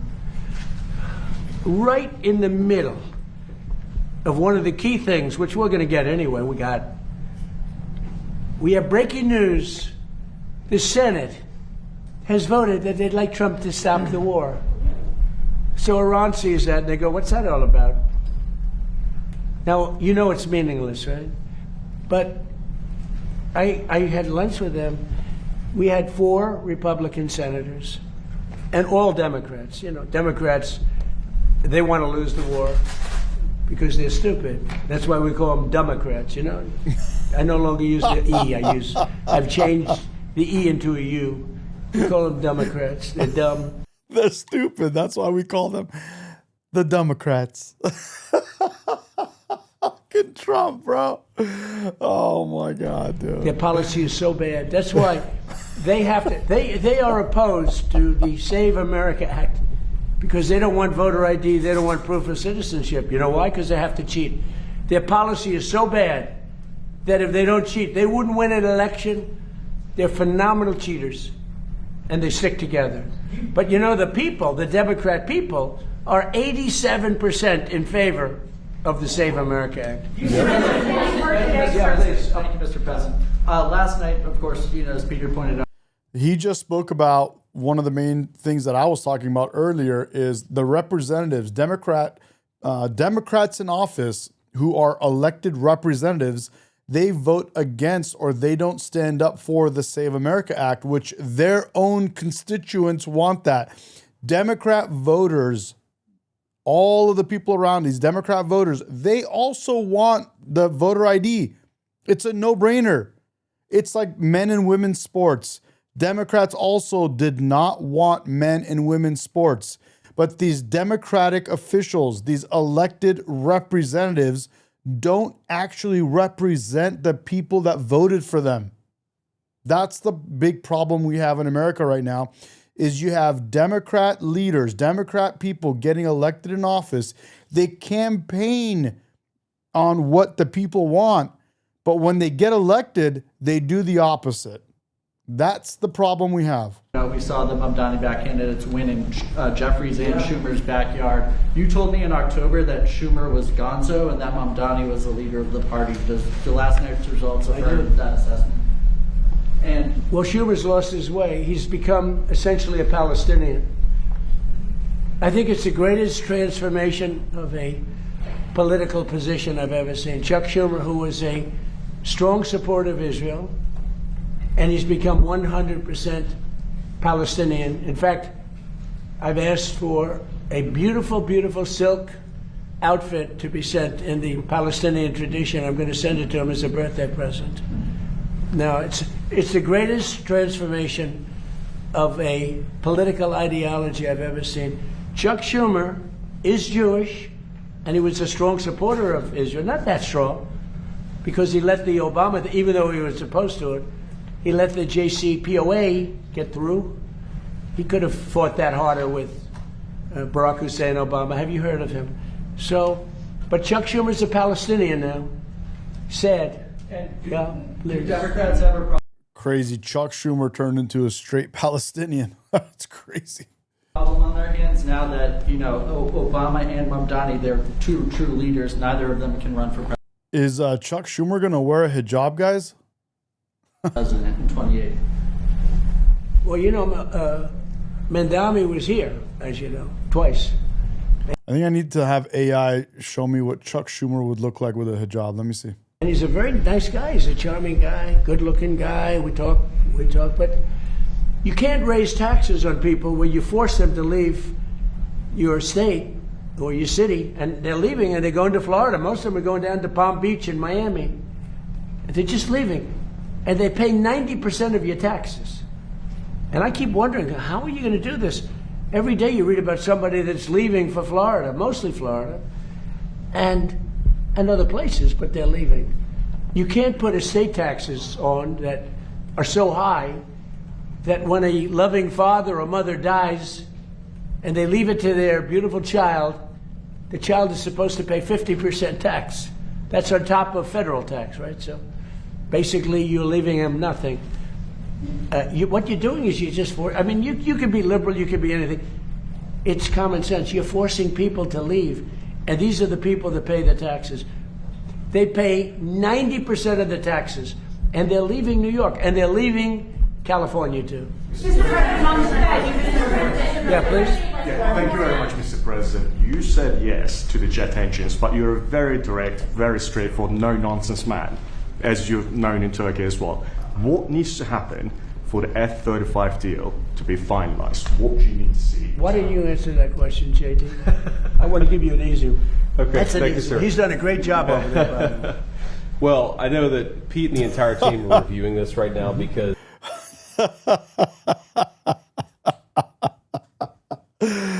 Oh my God, bro. There is Chuck Schumer with a hijab. Is that what's dude, look what happened to Chuck Schumer, bro. Oh my God, bro. That's crazy. Oh man. You gotta love President Trump, dude. What a time to be alive. There are certain things that we have to certify that have happened in order to comply with American law. The president has asked us to do that. We're running the traps and confirming that's happened. This is really a congressional thing and ensuring that Turkey has complied with American law so they can get the F-35s. And of course, we'll announce that when we have that review complete. Yeah, we're going to work. Look, hey, he's a man he's a little controversial, but I am too. But I know him. I think he's a very good person. He's helped us a lot. Anytime I've helped, like as an example, I said, I'd love you to stay out of the war with Iran. That's a natural for him, right? He stayed out. I like him. A lot of times when they have a problem with Erdogan, they call me and they say, would you talk to him? They'll call me. They'll say, could you do me a favor and talk to him? You have a question in the back? No, yeah, in the back. I love your questions, but you've asked a lot. Thank you, Mr. President. Thank you, Mr. President. Earlier today, you instructed your Department of Justice to do an investigation for oil companies that you said gas prices were not coming down quick enough, and you are concerned that there is price gouging going on, taking advantage of the crisis. Sir, can you elaborate on that? So it's ExxonMobil, it's Chevron, it's Shell, it's BP, it's a lot of them. The gasoline or the oil prices have come down so much, and we are not seeing anything at the pump by comparison to what it should be. We should be, in my opinion, at $2.25 right now at the pump. And we're higher than that. And we are doing a big investigation on it, yeah. They're not reducing the prices commensurate with what's happening. Look, we are sending out, think of it, 19 million barrels came out yesterday. That is a flood. That's like a gusher. That's an oil gusher. And they should be much lower, the gasoline prices, which really is what people see more than anything else, but for their car. But the gasoline prices should be much lower at the pump. And the oil companies are possibly gouging. I hope they're not, otherwise they're going to be in big trouble. They're going to be in big trouble. We're not going to play games. Have you spoken to them, sir? Have you spoken to the oil executive today about this? I told them, don't gouge our people. Mr. President, there's a report that you're going to present the World Cup at the front, like the final. I am. Well, I've been asked to by soccer, by football, by Johnny. Johnny's done a great job. By the way, how hot is this? And the Dutch are doing very well. How hot is it? You're doing well. We're doing very well. Yeah. Maybe we'll play you in the finals. No, but how hot? And I'll have to beat it. How hot has it been? Yeah. It's been great. You know, they came to the United States, which isn't a big, as they would say, football, but we can't because it's too confusing. We say soccer, but it's not very big at that. And this is the biggest they've ever had. They've never had anything like it. The numbers are bigger than any number, and there's great spirit. There's tremendous. The Dutch king and queen. I think Johnny has done a fantastic job, and yes, he has asked me to hand out the cup. And will the fencing around the reflecting pool be down by July 4th, or is that going to be the pool? Yeah, it's in great shape. No, ready? Thugs. They just told me a little while ago 6 have been arrested, and like 6 or 7 are under investigation. They have pictures and everything else. They went to the bottom, and it's not a paint job. It's very expensive. It's not rubber, but it's like rubber. And they went down with probably a box cutter or a very sharp razor of some kind or a knife. And they cut, and then they started ripping it up. You know why? Because they're sick people. And then the side of the pool, right at water level, they took razors and they started cutting this, very expensive stuff. It's incredible stuff. It's beautiful. And it was and it's still beautiful. But we have one area where they cut it. It's still holding. It's not leaking. But they heard it. So in about probably maybe after July 4th or maybe before, I don't know, we'll let a little water out because it's at the edge. They'll cut it, they'll replace it, and it'll be as good as new. But these people should go to jail for a long time. You know, there's a statute that I signed when I had my first term, that if you do anything to hurt statues or monuments, fountains in Washington, D.C., or federal fountain, it's actually federal all over the country, but you go to jail for 10 years and there's no shortcuts. In other words, it's not 5 years for good behavior.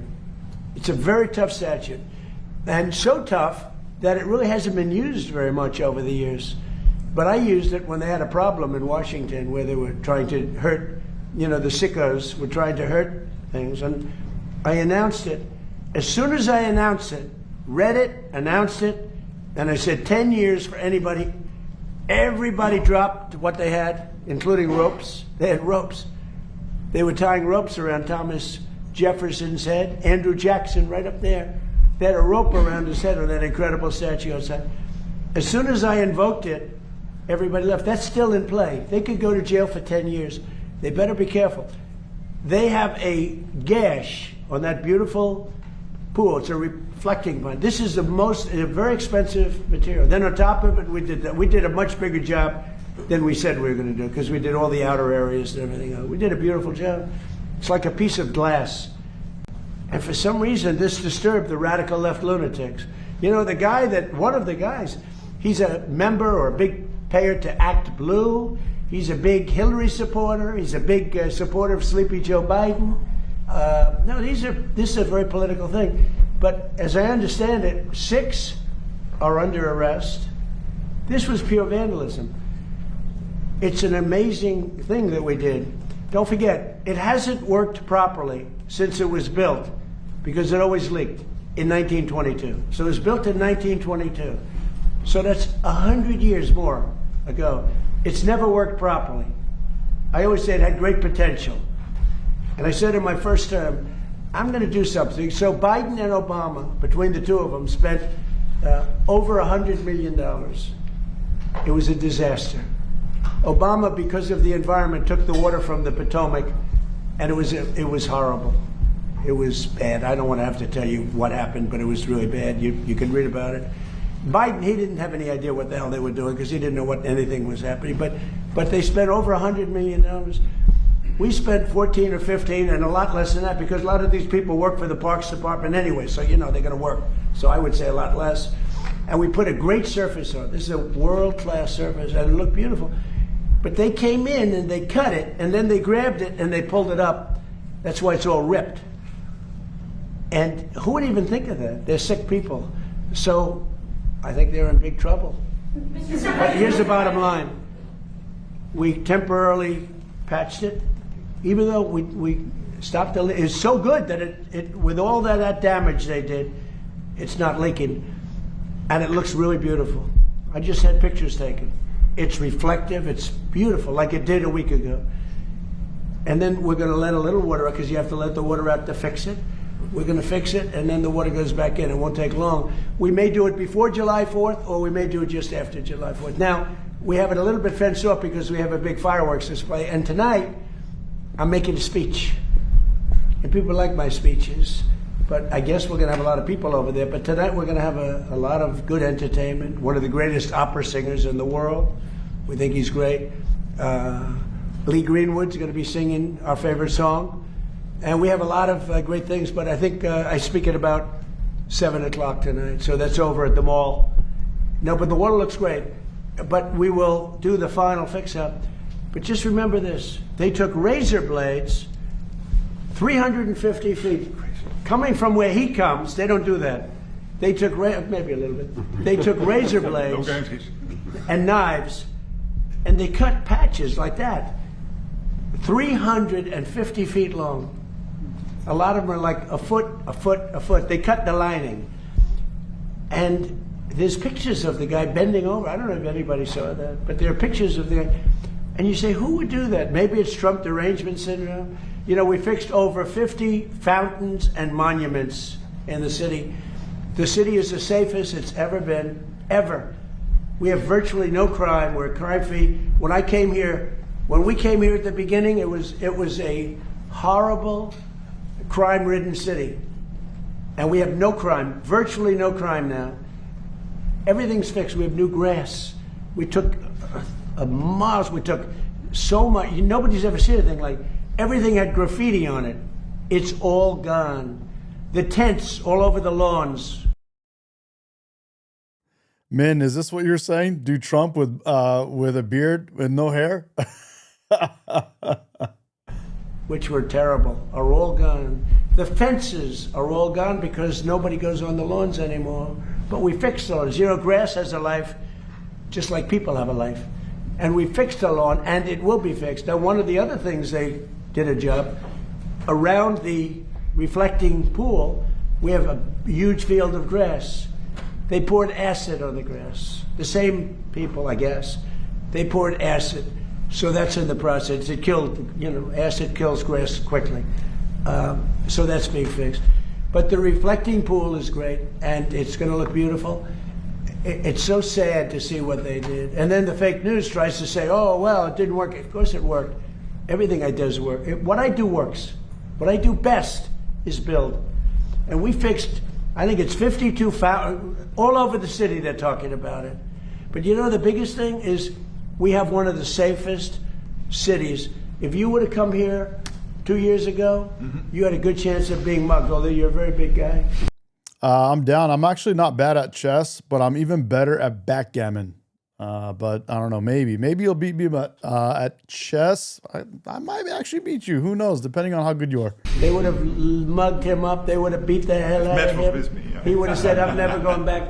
Now you can walk with your beautiful wife. You can walk with your friends down to a restaurant. We were losing all our restaurants. Nobody wanted to go out. Even if you got into the restaurant, they'd rob you when you were in.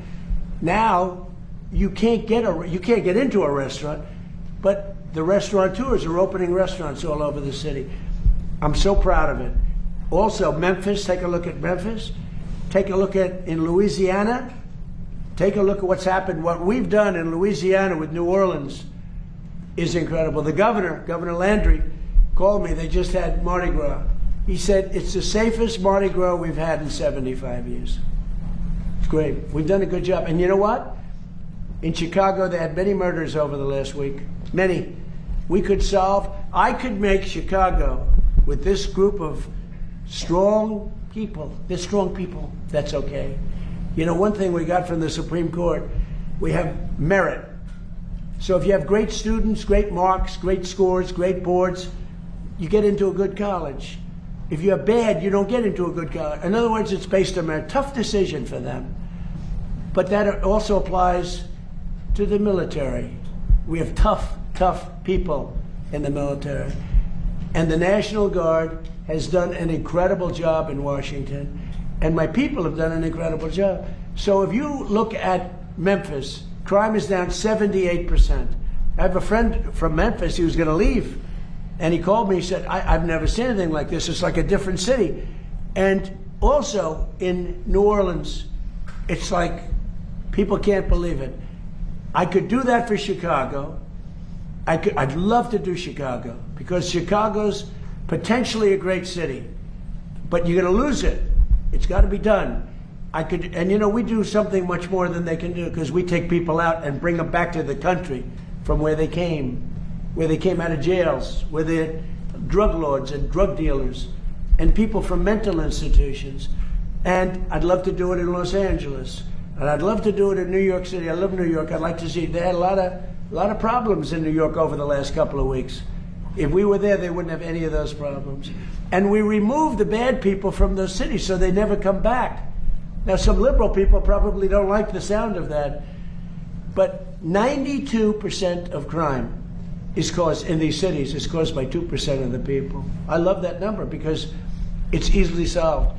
Think of that. 92% of the crime in Washington was caused by 2% of the people. We moved out almost 5,000 career criminals and people from other countries. And Washington now is one of the safest cities, I could say on the planet, but let's just say in the U.S. And it's beautiful now. The reflecting pool, but we have 52. I think it's much more than that. It's going to soon be more than that. You see them opening up, and my team has done an unbelievable job. Doug Burgum has been great, Department of the Interior, and his people. Greg and all, I mean, these people, they're phenomenal. But think of that. You work so hard. You get it open way ahead of July 4th. July 4th was the key.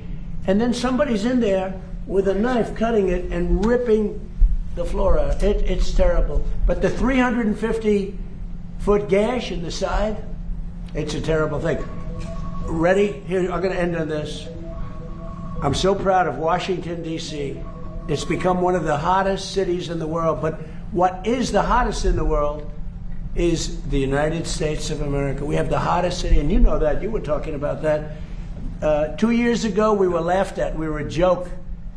We were a dead country. Now we're the hottest country anywhere in the world. Thank you very much, everybody. Thank you, Press. Thank you, Press. Thank you, Press. Thank you, Press. Thank you very much. Thank you. Thank you, guys. Thank you. There's the reflecting pool that we're talking about. There it is. There's Trump with dude. Trump looks pretty tough right here. Oh, Trump looks tough, dude. We got Trump. We got Schumer with his hijab. I guess Schumer is now Palestinian. I think he's Hamas now. Chuck Schumer. And then I think we got Gavin Newsom. Gavin Newsom is making some adjustments. He changed his religion too. Let me see. Do I have Gavin Newsom? Where's Newsom at, dude? Yeah, Gavin Newsom, I think, is changing his religion, and I think he was seen saying "Free Palestine" the other day. But dude, Trump looks tough. Look at that. I like that, dude. That could work. Trump could go bald, bro, and he'd look good, huh? He'd look good bald. Look at that, dude. Look at Trump. He looks tough. Someone said he looks like a Viking, Triple H, or dude, look at that. There's the reflecting pool. Looks fine to me, guys. Looks fine to me. But people got TDS and they don't know what to do with themselves. Let's see.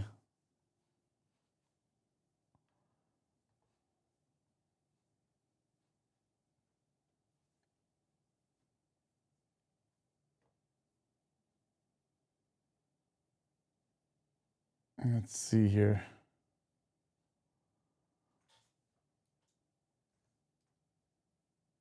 Oh, yeah, we got Newsom, actually. Hold on, I think we got Newsom. Yeah, Newsom, dude. Newsom is changing religions, too. There he is. He's showing a little too much hair. He might get in trouble for that. You're not allowed to show your hair, Newsom. You're not allowed to do that, bro.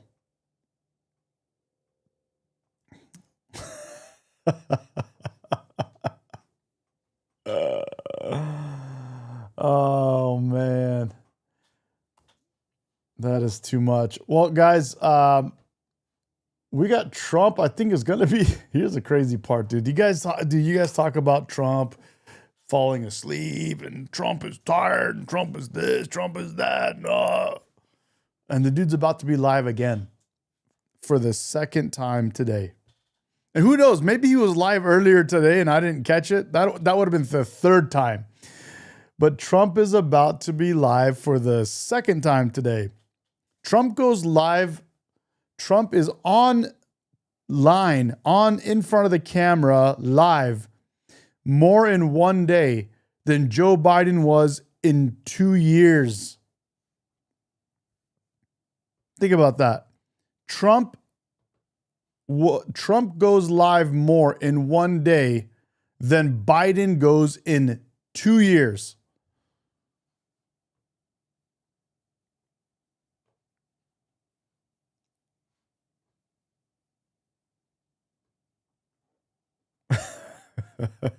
Joe Byron.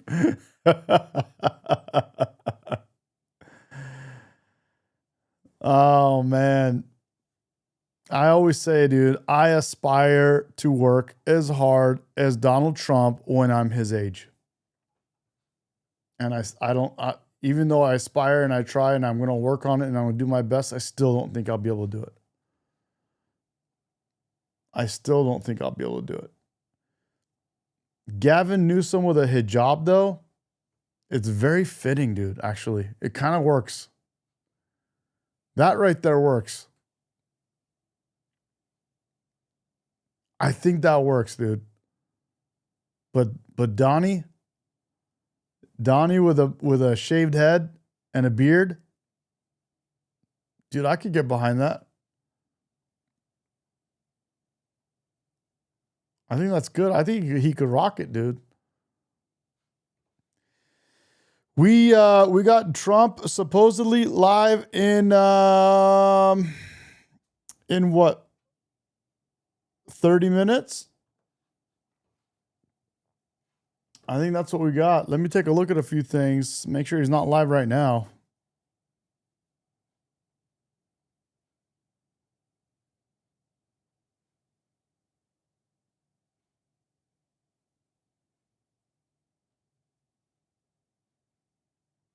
Let's take a look.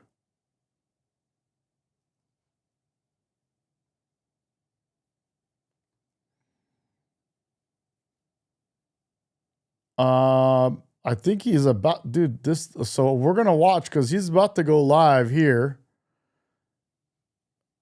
Right here. And then we also have, I just saw something here. Let's watch this. We are about to enter a political period that will have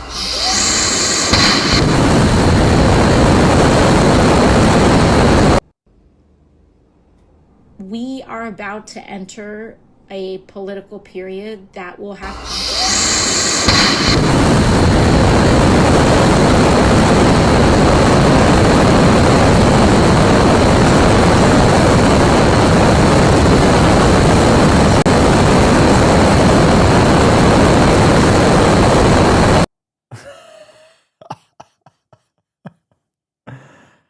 Oh, man. It's too much, dude. That is too much. I think that if I am going to live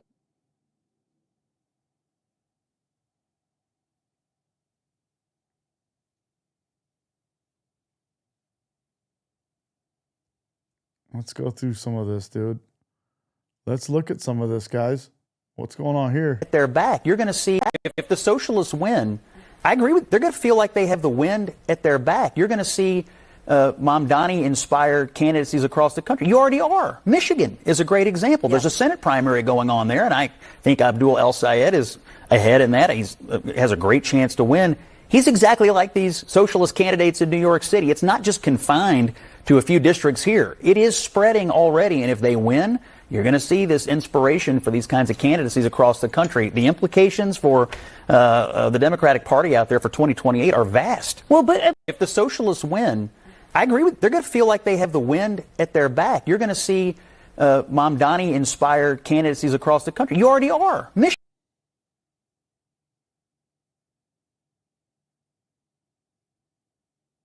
$14 million plus price tag that is associated with this cleanup project was ridiculous. Did you oppose? I think that the $14 million plus price tag that is associated with this cleanup project was ridiculous. Did you oppose President Obama spending $34 million on the Lincoln Memorial and the reflecting pool? I know that when President Obama invested, he did it with science in mind. So there was not an LG takeover. The Lincoln Memorial reflecting pool reopened at the end of August to great fanfare after a $34 million renovation that lasted nearly 2 years. But less than a month later, the famous pool of water is full of algae. For the record, you believe that algae didn't exist when Barack Obama was the president. Is that right? I believe that once he invested in the beautification of that specific part, what we did not see was a takeover. Famous pool of water is full of algae. Algae are simple organisms that thrive in areas where there is heat and sunlight. Because we just didn't see it happen. Just for the record, For 1.6 billion years, algae has existed in stagnant pools on planet Earth, but not during the Obama administration. What I'm saying is that it was treated, which is what Donald Trump could have done. If it's sunny, if it's really warm, it will rise to the top. So on some days, depending on the weather, you will see algae at the I learned something tonight. I didn't realize that President Obama had cured algae when for 1.6 billion years algae had been undefeated. So I've learned something this evening. Look.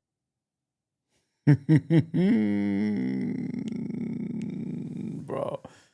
To why? Oh my goodness.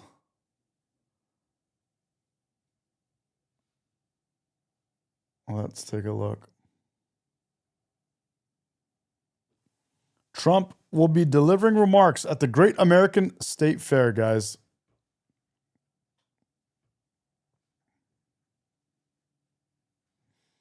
And apparently Obama cured algae.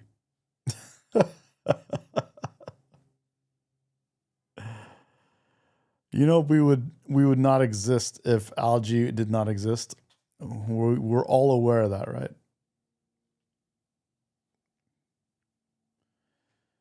Let me see what is going on here, dude.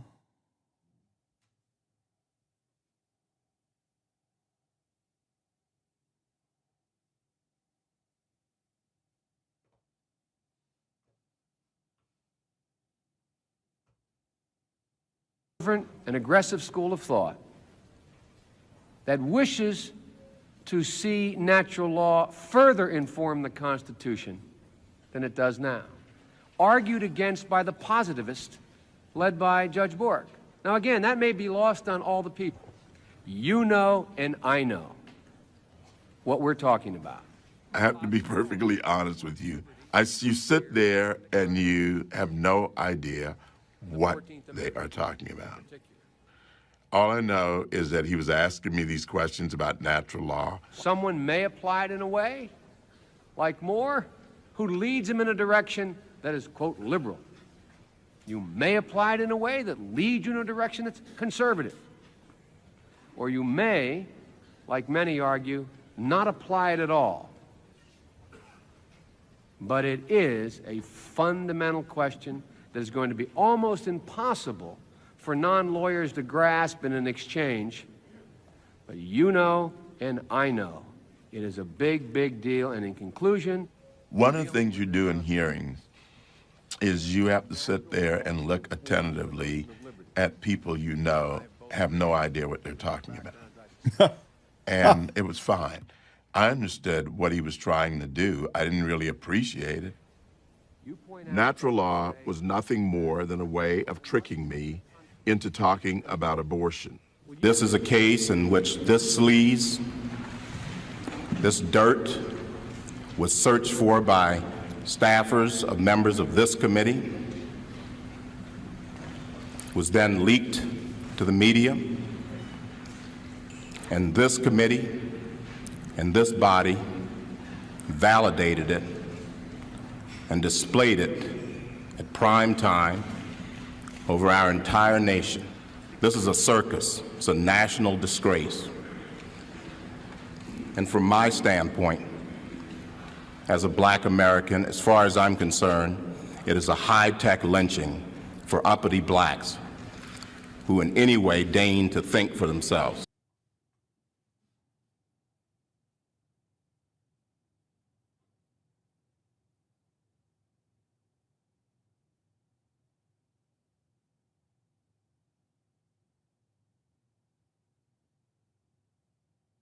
Primary, I agree with you. I was fascinated by the Goldman Lander primary. I agree with you. I think Dan's going to lose. I don't agree with much of anything he's done in Congress, but I'm surprised you sort of glossed over the main issue in this race, which is Israel. I mean, Dan Goldman is a congressman, and he's Jewish, and he went into a coffee shop this weekend in Brooklyn, and they said, you're not welcome here anymore. Brad Lander is out speaking in mosques, telling those people that he'd like to go align himself with Ilhan Omar and the rest of the squad. Dan Goldman's only sin, I guess, is that he thinks Israel has a right to exist. And for that, that has been the principal issue in this. And you've got the mayor of New York City, Mamdani, out saying about AIPAC and Jewish Americans who have participated in our politics that they are, quote, monsters. What is happening right now in New York City, the Democrat socialist takeover of the Democratic Party, should frighten not just Jewish Americans, but all Americans everywhere, because this is the direction the Democrats are headed nationally. Look what's happening in Michigan, and it is frightening. Throwing Democrat Jewish congressmen out of coffee shops in Brooklyn, New York, it's not 1930s Germany. This is the United States of America. And by the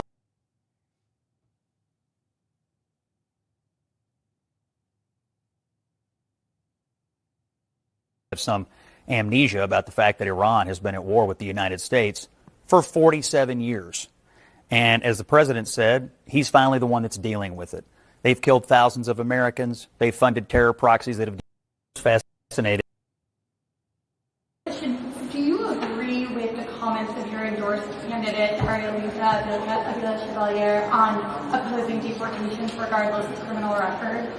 You know, I've been clear that I'm proud of our sanctuary city status.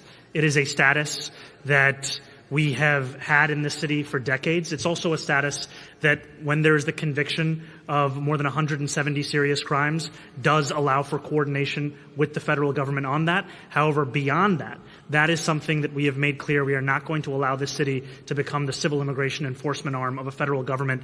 Specific question, do you agree? Regarding the vandalism, that's absolutely true. Somebody did vandalize the grass. Even when workers were working on the reflecting pool, I think I read that people came and vandalized their trucks and their equipment.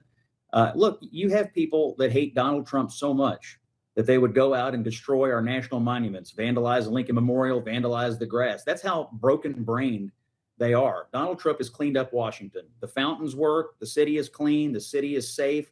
It's good that he has taken an interest in this. And you have these people out here who are so broken-brained about the fact that he's the president that they're spending their time vandalizing all this stuff. I think it's terrible. And I hope anybody who vandalizes our monuments, I hope they get caught and I hope they get put in jail. He's trying to make the city beautiful for America 250. There's going to be a lot of people in Washington. They deserve to go to a clean, safe capital. And that's what he's trying to do. Well, regarding the vandalism, that's absolutely true. Somebody did vandalize the grass. Even guys, we got Trump. It's going to be live shortly. We'll see when. Let's take a look at a few things.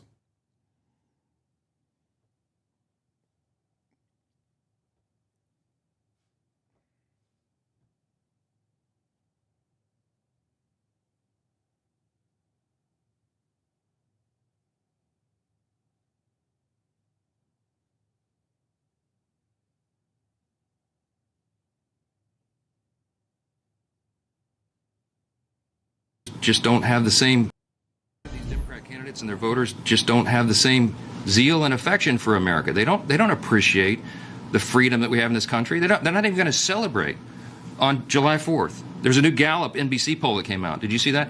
Only 29% of Democrat voters that they polled said they're proud to be an American. What happened to the Democrat Party? They compared the poll from just 20 years ago, where it was 90%, because that's where Republicans are, above 90%. 29%. Over half of Democrats now say they would rather live in another country. What a split screen we're seeing. Right now, we're triumphantly hosting the World Cup games all around the country. And we're seeing people from different countries come and get a little taste of America, a little taste of freedom, of our culture and our society. And they appreciate it so much more than these socialists running for Congress. Fans across the country are truly enjoying our world-class facilities and the incredible atmosphere on the field and off the field. Thanks to social media, we're seeing a lot of these. This has been encouraging to see. The visitors appreciate what we have. Dutch travelers are in all Buc-ee's. German players took a midnight trip to the Waffle House. It was the greatest thing they've ever seen. English fans are roaming the Everglades. Japanese tourists marveling over free chips and salsa at a Mexican restaurant in Texas.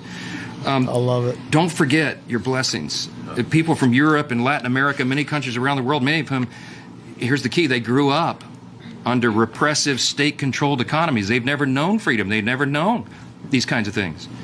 And they're seeing them for themselves, the genius of America's system.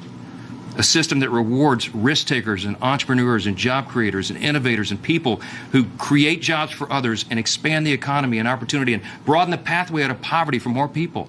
That's what... And pay all of your taxes.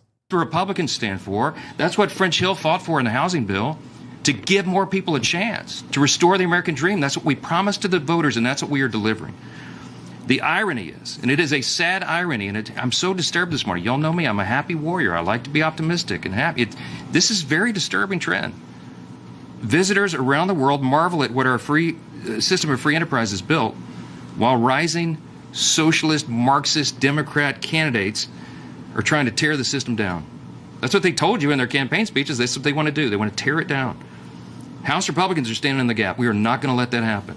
And we had all the Republicans gathered up this morning, and I gave them the best locker room speech I can muster, because now is the time. We know America is not perfect. It has never been. But we've been in a gradual process of making a more perfect union for almost 250 years now. We're going to continue that. America's created more prosperity. It's lifted more people out of poverty. It's expanded more opportunity and innovation than any other country in the world. It's not even close.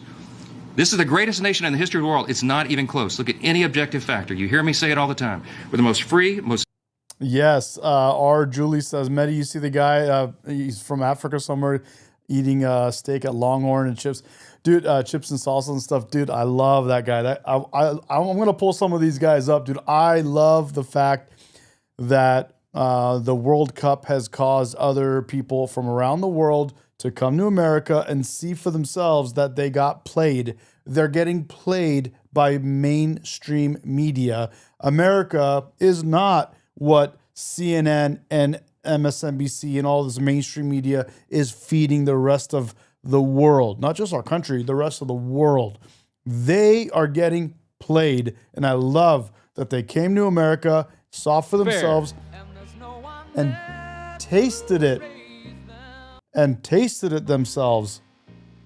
Good evening, ladies and gentlemen, and welcome to the kickoff celebration for the Great American State Fair, proudly presented by Freedom 250 and featuring President Donald J. Trump. Here we go. To set the stage for tonight's historic program, we invite you to enjoy the spirit and sounds of America, performed live by the President's own United States Marine Band. I can't do music, guys, so I gotta mute the music. Even that kind of music. I've tried to do all kinds of music, and even when a band is playing, like even an American song, whatever it may be, they still mess with my stuff, which sucks. I hate it. I hate what they've done with music online music stuff. Not a fan.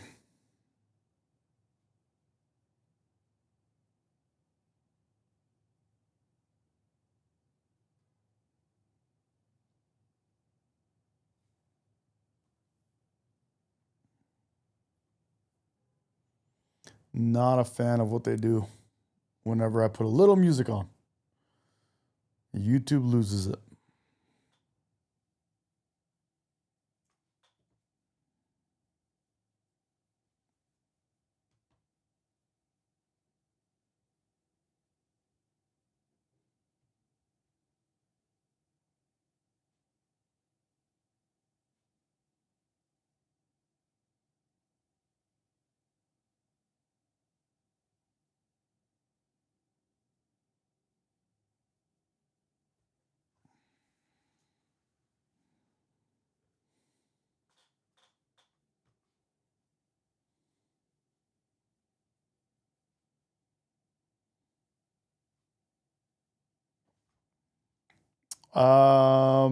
Risky, thanks for the super chat, bro. Appreciate it. Good looking out. We got guys, we got Trump right here. This is live. This is happening live right now as we speak, and they're just playing some music before Trump goes live.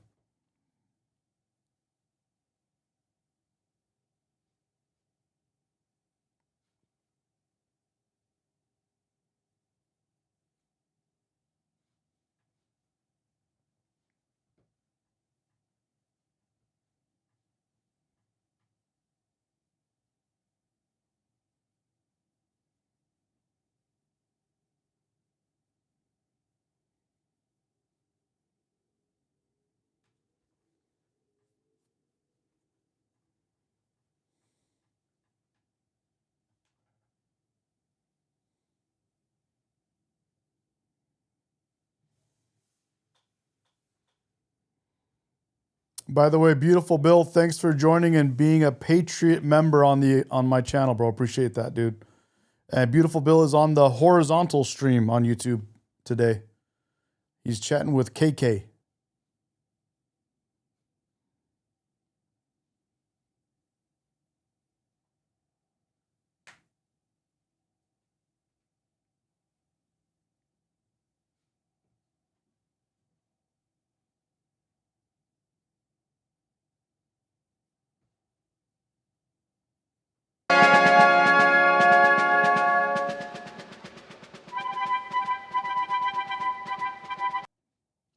Okay, they're still doing the music. I gotta keep that on mute for now. But we got Trump going live. Let's put up our little live ticker or little live bubble. Where is it at? There we go.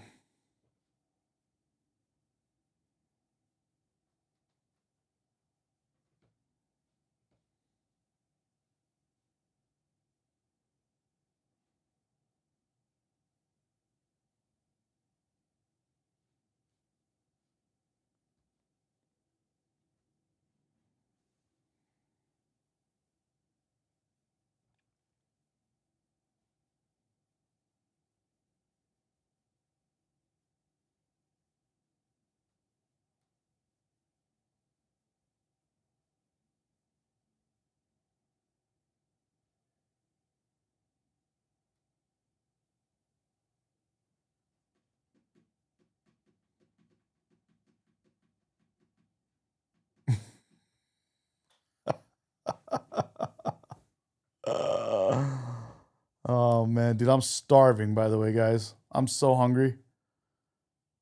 I'm so hungry. And Miss Medication left me and left the house. She had to go take care of some stuff.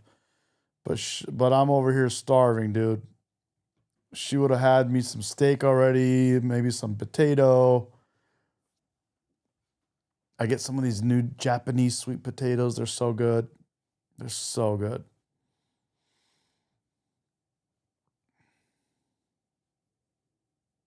Yeah, you're right. I got to order some food. You know what? I'm going to have her order me some food. She orders me good food. Let me have it. Let me tell her.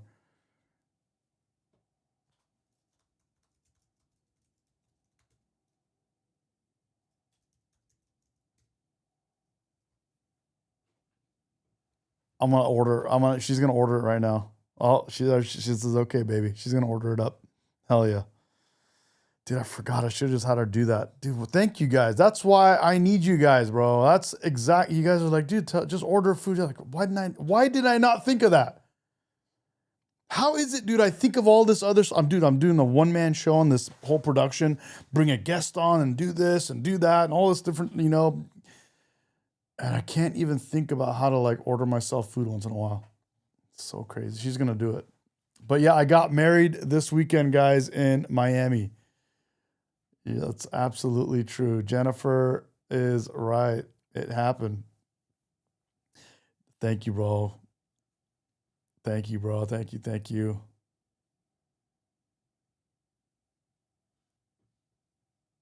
They're still playing music, guys. We got Trump coming up live. Here's a picture, by the way.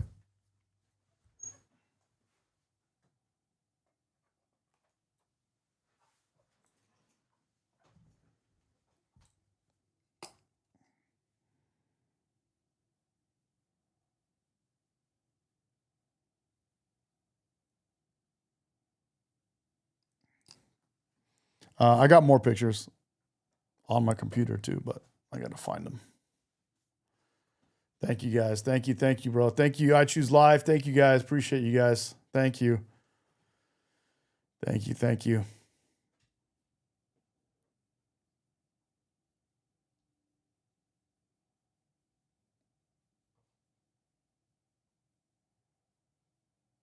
Thank you. Let me see if I can find a couple pictures for you guys to see what I'm talking about.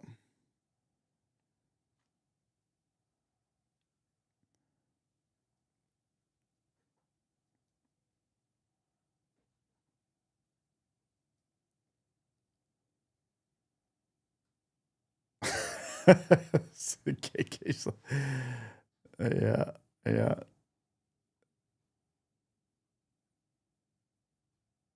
Let me see what I can show you guys. What I can't. Let me see what I can show you guys.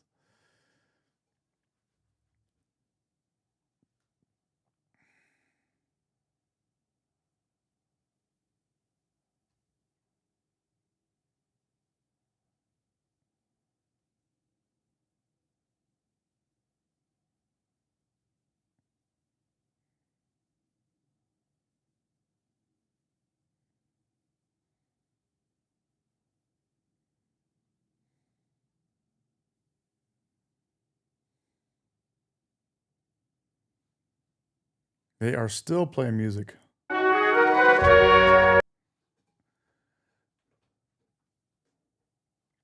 All right, I got food coming in 30 to 40. Sweet.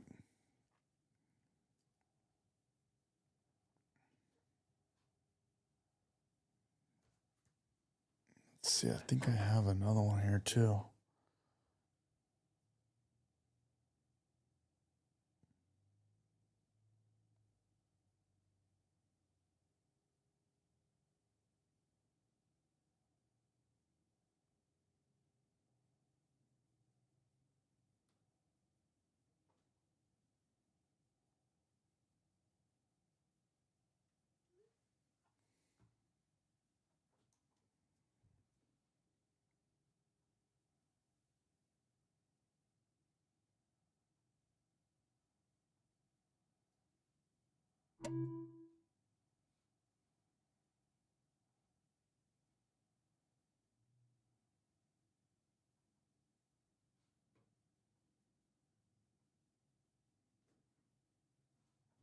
Oh, here we go. Let's see. Will this thing come up?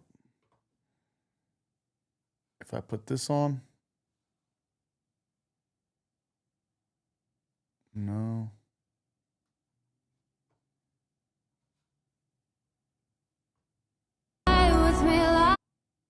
Sound off. Does that show? Yeah, I think it does. My hair, dude, was going crazy. It was super windy. My hair was going nuts.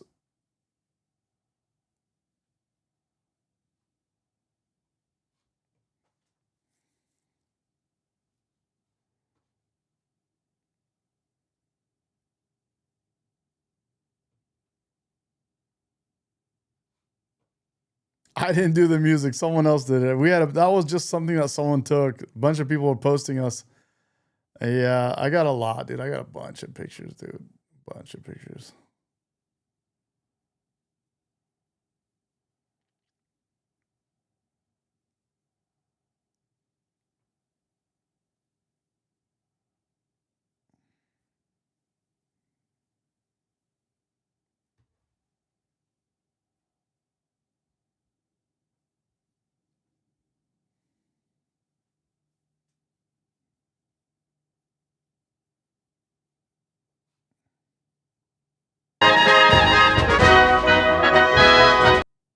Jeez.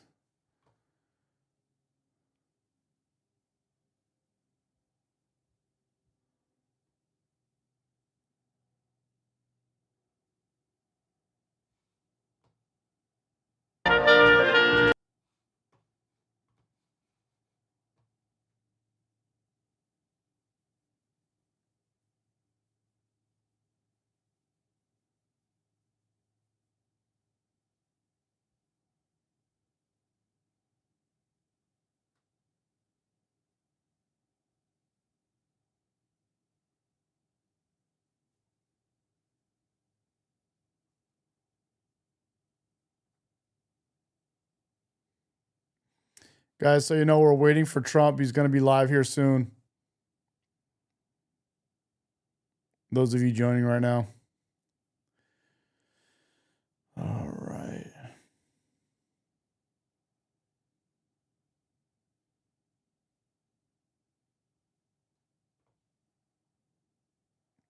Ash's Rose says I can't hear anything. I don't have the sound on right now. The music is muted.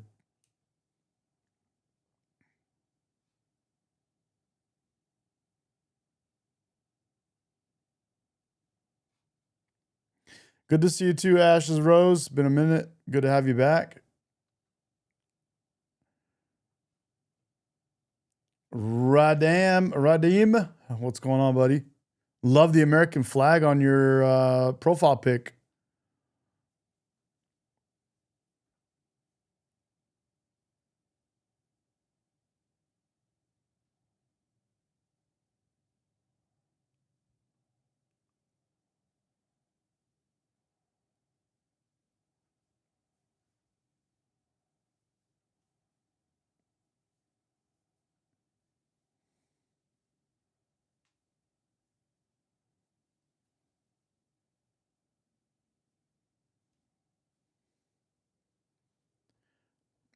Thanks for subbing, bro. Appreciate it. We're waiting for Trump. Trump is going to be live any second. So we're going to just wait. It looks like he should be live right after they're done playing music. He's kicking off this, what they call the Great American State Fair. It says it right at the top of the building right there.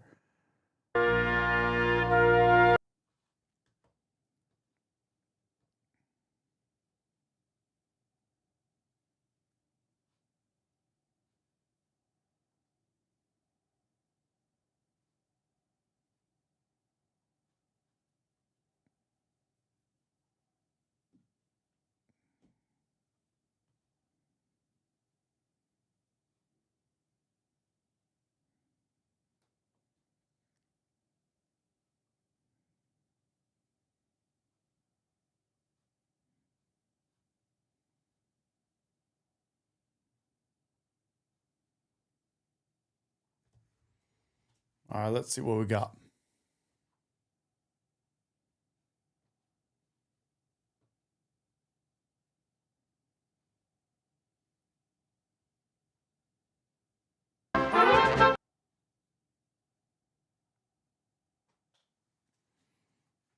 We got the reflecting pool. Sun is going down on the other side now. We got Trump.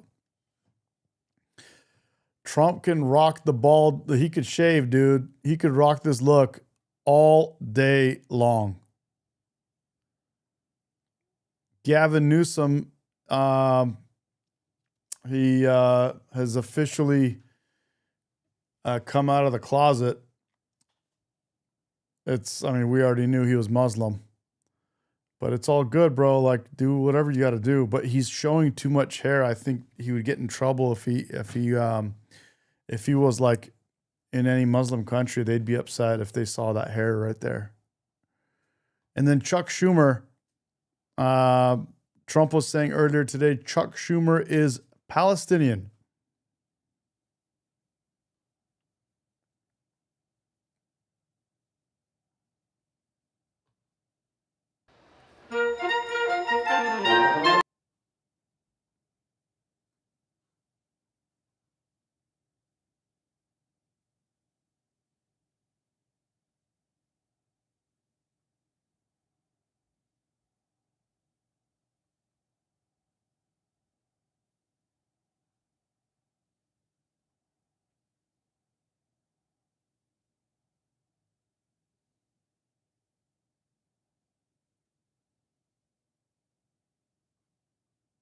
America, you deserve and are owed an apology. And I'm going to say sorry on behalf of all the countries outside America and their media and the narrative they paint about America. Hundreds and thousands of fans for the World Cup are now seeing America through their own eyes, realizing the narrative they've been fed is false. And they're now realizing America is not the place that they thought it was. And I am sorry the media in these countries outside of America paints you the way they do. America is rich in culture, scenery, the people are amazing. And the media in the countries outside of America paint this weird narrative that it's a place that you shouldn't go. But now the tides are changing. There is a shift that is happening. And I'm sorry you've been painted in this light for so long. And I'm so happy America is finally receiving the flowers that it deserves. We've all seen the videos of the Europeans experiencing America for what it truly is, and it's amazing. When I first landed in America all those years ago, I came with an open mind. I saw it through my own eyes,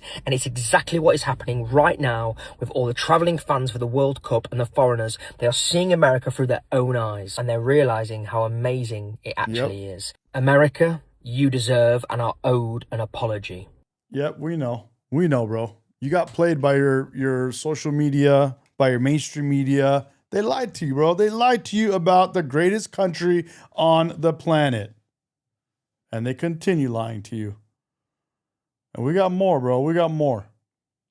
We have more. Where are the rest of these guys? I saved all these guys that came and they were like, dude, I'm here, this guy. Americans live like the main character, whereas Brits live like something bad is going to happen.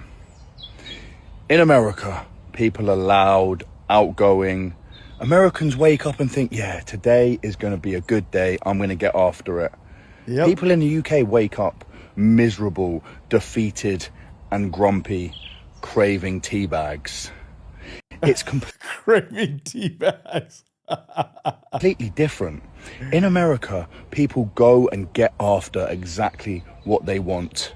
They're loud. They talk about what they're doing. They support each other. In the UK, there is no support. If you tell someone a good idea, they will tell you it's a bad idea, and they will not support you. The only time they'll support you is if you make it. It's completely different. It feels like when I went to America, I experienced real life. It feels like the colour appeared again. Whereas in the UK, yeah, it might be sunny right now, but the people don't act like it's sunny ever. Constant misery. Americans live like this guy is honestly great, dude. Love this guy. He's so funny, bro. Americans, can somebody please explain to me what is going on over here in the South? Everybody is so friendly, so welcoming, so calming. The way they talk, the accent, I love hearing it. It's like beautiful chimes in my ear. Dude, and imagine all the shit people talk about America, especially where he's at, the South. Dude, absolutely crazy. They got played. They played themselves. They straight got played by mainstream media. It's now, what is it? More music I have to mute. Although I love all of our American music. Gotta mute it. Let's go back. Being around people in the South genuinely calms me down. They talk slower. The pace of life over here feels slower. My blood pressure has gone down since I've got to the South. The food tastes better in the South. Everything over here in the South, I love it. What is going on, man? What is the secret? I bloody love people from the South. I bloody love everything about the South. Seriously, what is it about the South that is making everybody so calm, so lovely, and so peaceful? What do they know that we don't know? What are Bro, because we're good. We're a good country. We're filled with good people. Even, especially in the South. The hospitality of the people of the South. Dude, that Southern charm. That wonderful Southern accent. But if you live in another country, you'll get fed by mainstream media. You'll get a whole different thing fed to you. A whole different story. You'll hear a whole different story. they doing differently from us? I need to know. Get in the comments. If you live in the South, I love you. The barbecue I ate yesterday was off the chart. Everybody I've met wants to have a chat, is genuinely interested in our lives, and wants to help out. I love it here. Americans, can somebody please explain to me what is going on over here in the South? God, he's absolutely... Dude, look at this guy. Look at this guy. Coming home after experiencing America. Look at this. I'm just going to put it out there. Once you have been traveling around America... Hold on, let's make sure we get Trump live. So as soon as they're done with his music, they're going to have Trump live, guys. America for a substantial amount of time. Let's go play that again because I missed it. I'm just going to put it out there. Once you have been traveling around America for a substantial amount of time, when you come home, it is a very strange and slightly, truthfully, depressing feeling. Okay? Traveling around America really opened up my eyes, really allowed me to see how I could be living and just how many opportunities there are and how many different amazing places there are, all in one country. Like, since I've been back home in the UK, I haven't felt like myself, which sounds so crazy. I now live for that adventure, that crazy lifestyle, that meeting new people, seeing new people every. Welcome to America, bro. We have a country that is so vast, so amazing, so incredible, so full of opportunity, so full of adventure. Welcome, bro. Glad to have you. And there are a lot of people who will happily trade if you want to come, dude. We'll trade them, bro. We'll fucking quick. Boom, dude. We'll trade in a heartbeat. They don't like it here anyway. They would rather burn our flags. We'll trade them, bro. Please make it happen, dude. Let's trade up, dude. Please. Dude, Risky, thanks for the super chat. Thank you for the wedding gift, bro. Appreciate, dude. Good looking out. Rodam says only 5% of U.S. citizen men and women hold U.S. passport booklets. Dude, we'll happily trade. And these guys are still... We're still waiting for Donnie. Every day, and I just long for it. And in America, it is so amazing. Oh, seriously, Americans, what have you done to me? I need to come back. October, end of October, back in America. I can't wait. It's really kerfuffled me, man. Coming home from America, it has kerfuffled me. I'm just going to put it out there. Once you have been traveling... Beautiful Bill. Beautiful Bill. Here, who would we trade Chuck Schumer for him? Yes. Would we trade Gavin Newsom for him? Yeah. In a heartbeat, dude. Heartbeat, bro. In a quick, dude, how about Ilhan Omar? How many of you would rather have him than Ilhan Omar, bro? Oh my God, dude. I saved a bunch of these guys. One of my favorite ones is the Japanese guy. He goes, I love it. He goes, ah. Love that guy, bro. He's so good. The Japanese dude is so good. Where is he at, bro? Where's our Japanese dude? That guy is so awesome. Let's see, where's Trump?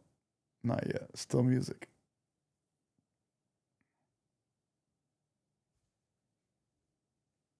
It says the European mind cannot comprehend.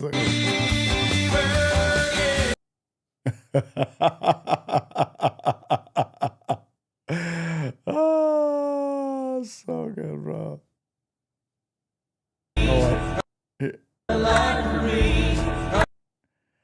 Dutch fans road tripping. This guy going, this guy, look. America is so great. If you guys have never traveled to Europe from America, okay?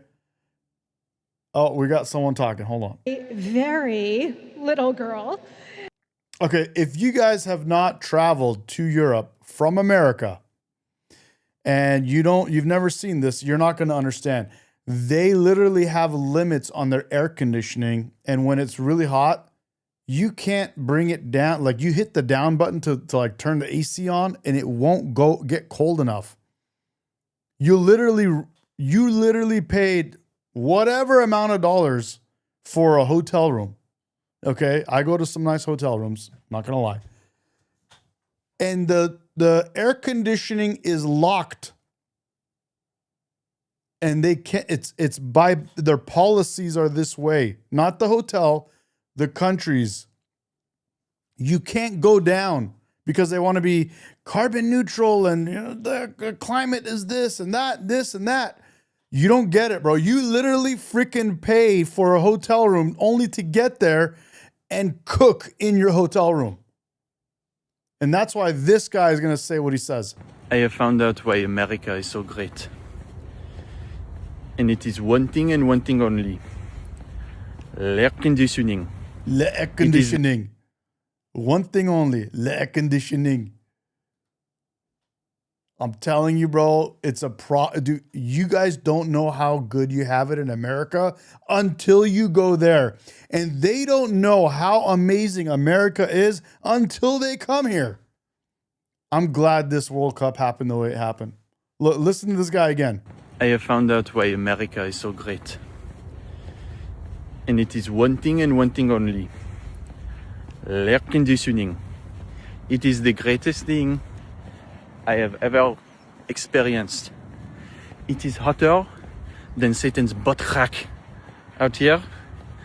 But what makes it bearable is the air conditioning. I believe you need to add a verse to your national anthem that talks about air conditioning.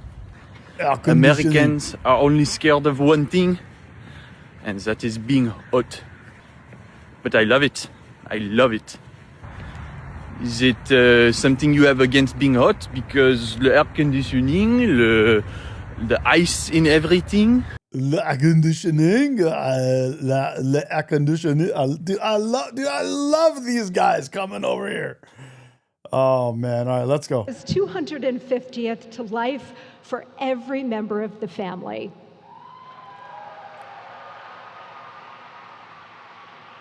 And you know, the celebration doesn't stop here. This birthday party will continue from sea to shining sea.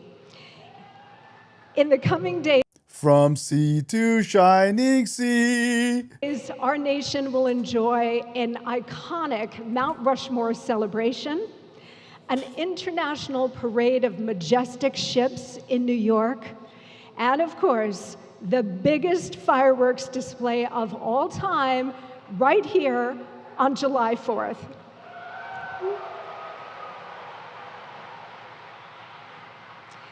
These events are so much more than just dates on a calendar. This is a moment that will inspire a new era of American greatness as we honor our extraordinary history, cherish our God-given freedoms, and look to the future with optimism, excitement, and yes, love of country.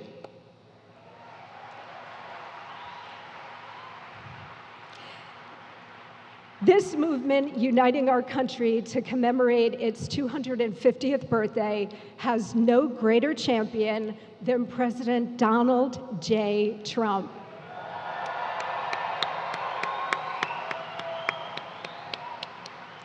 None of this would have been possible without him and his tremendous leadership and vision to make this great celebration possible for all Americans. Now, we have a very special evening ahead as we launch the fair and pay tribute to all 56 states and territories with grandeur, ceremony, inspiration, and of course, fun. So please enjoy the sights and sounds of America's big birthday party on this absolutely gorgeous summer night, and welcome to the Great American State Fair. L'air conditioning. God bless you, and may God continue to bless the United States of America. Thank you so much. Yeah, baby. From sea to shining sea, baby. Let's go.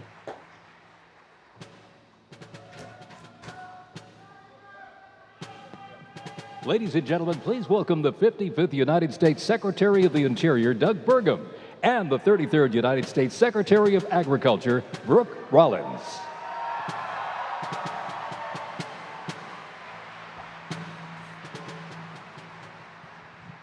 Good evening, America. Are you ready for a celebration? What do you think about this Marine band that's been playing so far? Aren't they fantastic? Let's give it up for them.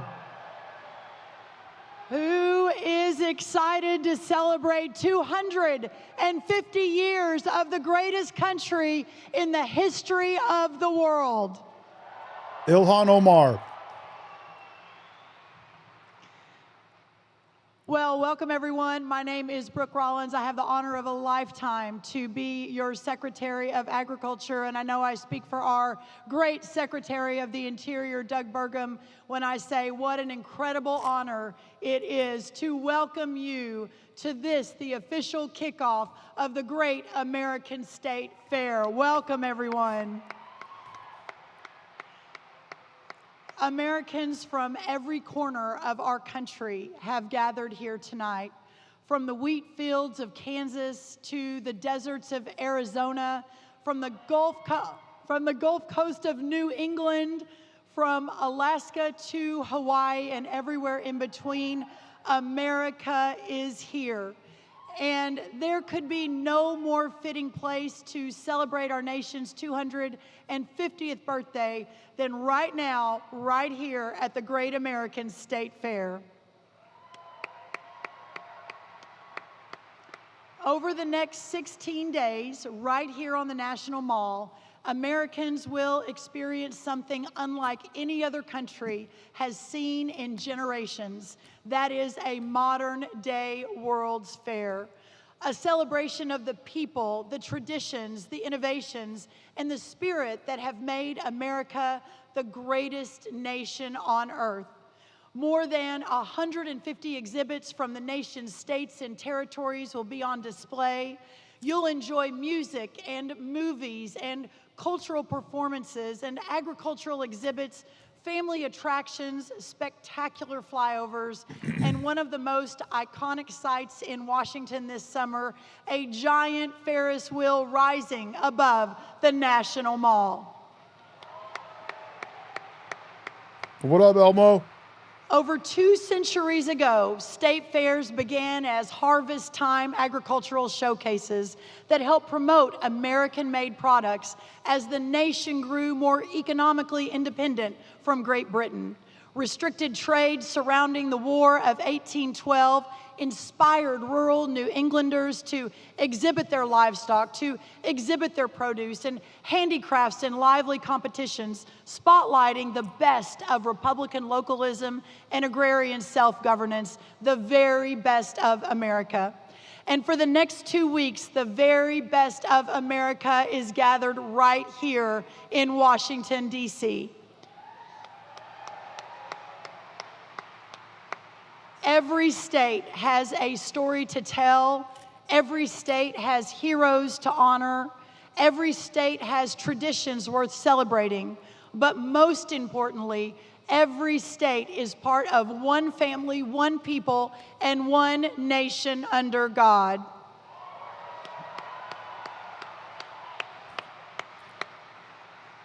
Tonight, tomorrow, and for the next 2 weeks, we will be celebrating all of our states.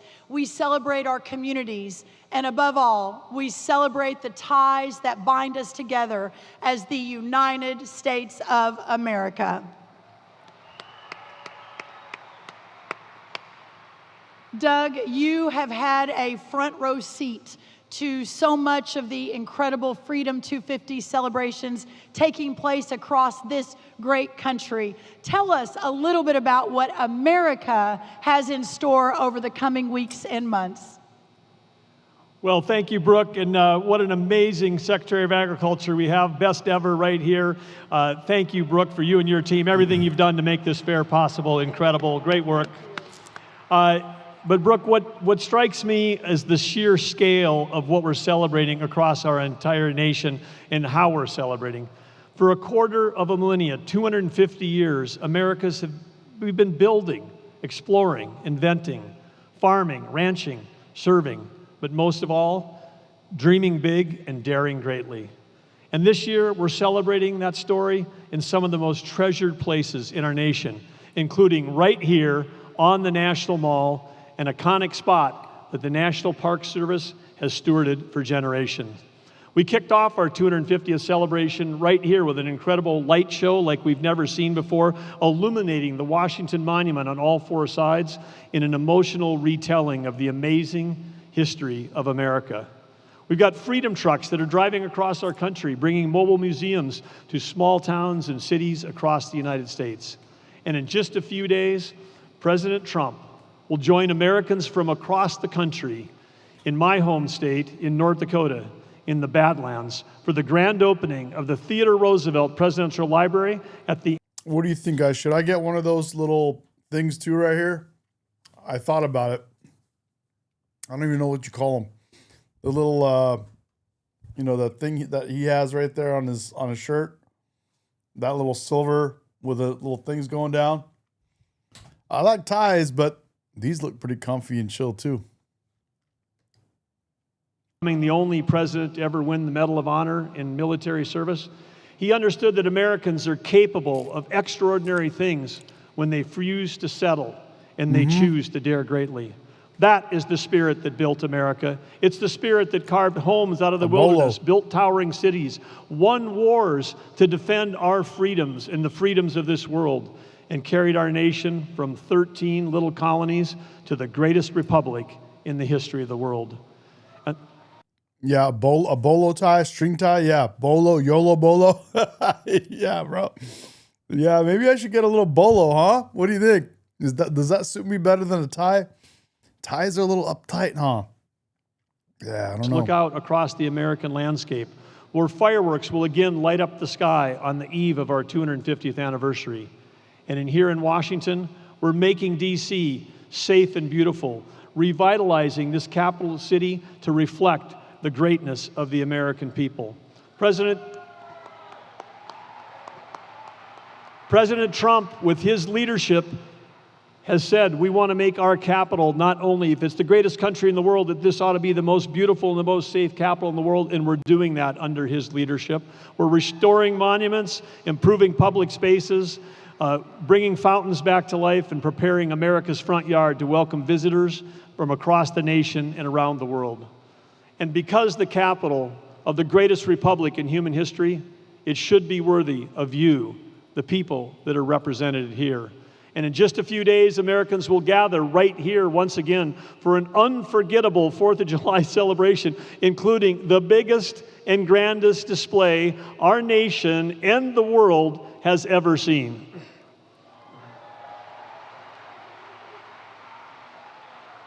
From coast to coast, Americans are coming together to celebrate 250 years of freedom. And that's what makes this such an incredible moment. Well, really, that's exactly right, Doug Burgum. How about a big round of applause for our great Secretary of the Interior? And you're right, Doug, when you walk around Washington, D.C., not only is it safe again, but it is beautiful again. Thank you, President Trump, and thank you, Secretary Burgum. Thank you, President Trump. Where you at, bro? Come on, let's go. For all our differences, there are still some things that unite, or at least should unite, every American. A love of country, pride in our heritage, gratitude for those who came before us, and especially those who gave it all and died for the freedom that has made tonight possible. God bless all of our veterans, our soldiers, and those who gave the ultimate sacrifice for this 250th year of freedom in the United States of America.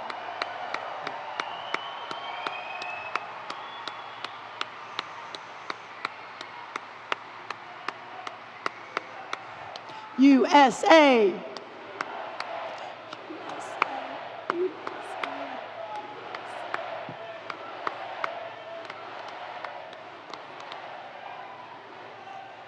We have a determination to leave this nation stronger for our children and our grandchildren.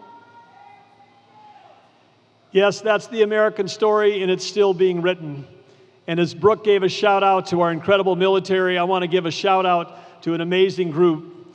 Founded in 1791 by George Washington himself, the group that has the law enforcement responsibility for these monuments, the Statue of Liberty, the Golden Gate Recreation Area, none other than our very own United States Park Police. They're here tonight. They're keeping you safe. Let's give it up for all those U.S. Park Police, all the Secret Service that are here tonight, all of our law enforcement.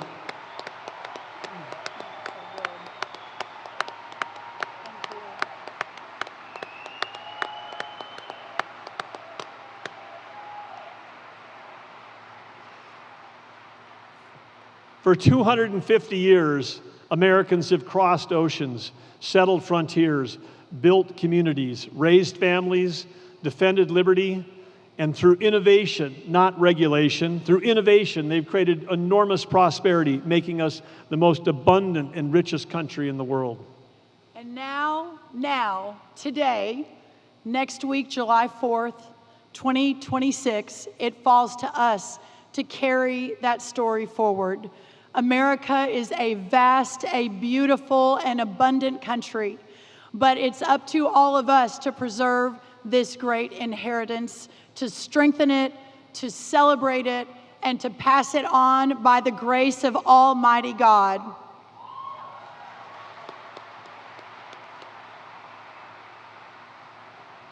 As we close, we want to again share our gratitude with all of you that are here and all of you that are watching. Because if you're here tonight, it means one thing. It means that you care about this country. You care about its future. You care about your children and your children's children. And you care about the fact that we have things to celebrate in each of our 50 states, in each of our amazing 6 territories. So if you're here in person, enjoy the American State Fair. If you are not here, you've got 16 days to get here to see this incredible, amazing celebration of America. So join us as we honor these 250 years of American greatness. And with your help, we begin writing the next chapter of the great American story. What happened to my screen, bro? I went up to get my food, and my screen just tripped out. Let's see.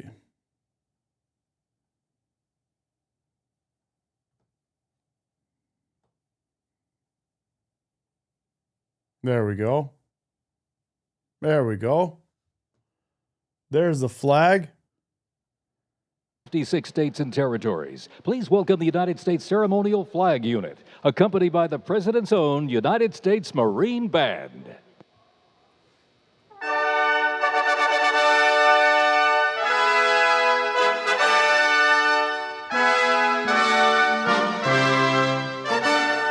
More music that I can't play.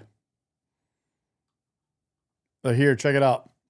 This is Miss Medicaid. She ordered some food. I got some Persian. Skewered kebab and chicken, dude. Looking good, looking good.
If they're gonna knock me for that music, I'm down with it. I don't care.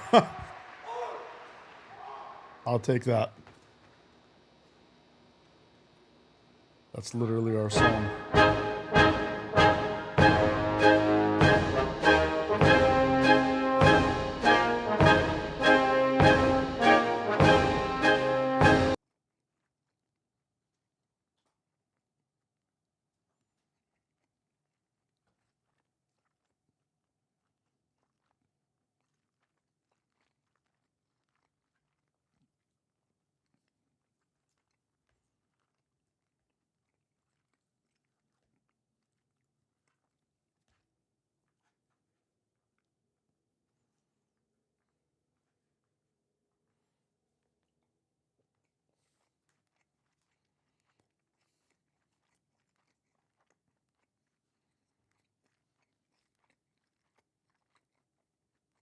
When we see your glory flying, there's a lot of men.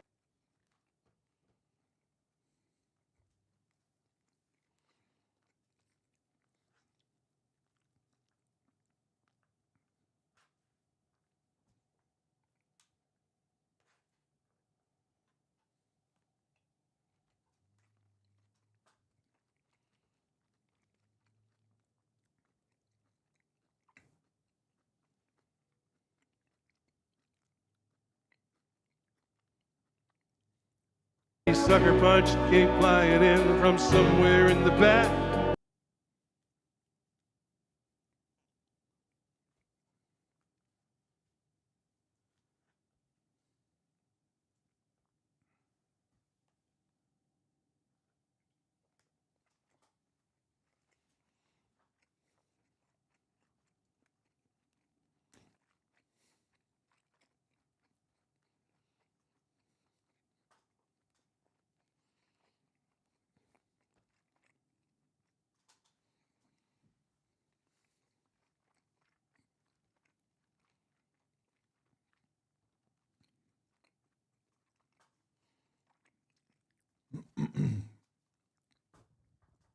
Man, Miss Medication ordered me some food and she saved me, dude. Holy cow, I was so hungry. Got some good Persian kebab, some chicken, and some beef. Risky is from California too. Dude, you're in Long Beach. I'm over here, bro, in Orange County. What up, dude? As soon as they're done, I think we should have Trump up any second. He was supposed to be on at 7 Eastern, which is 4 o'clock my time. That was 30 minutes ago. So we'll see.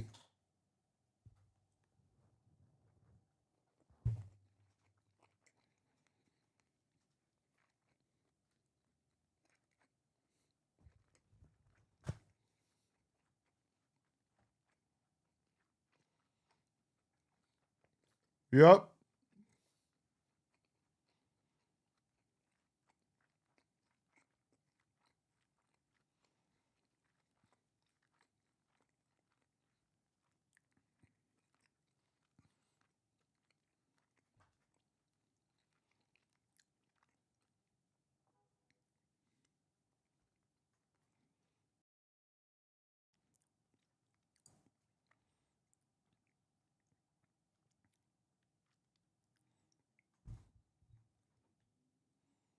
I don't know who's singing. Let me see if I could. Oh, here we go. If Risky, let us know what bar, bro. Curious if I've been to it. I mean, you don't have to. If you don't want to tell no one, bro. I totally understand.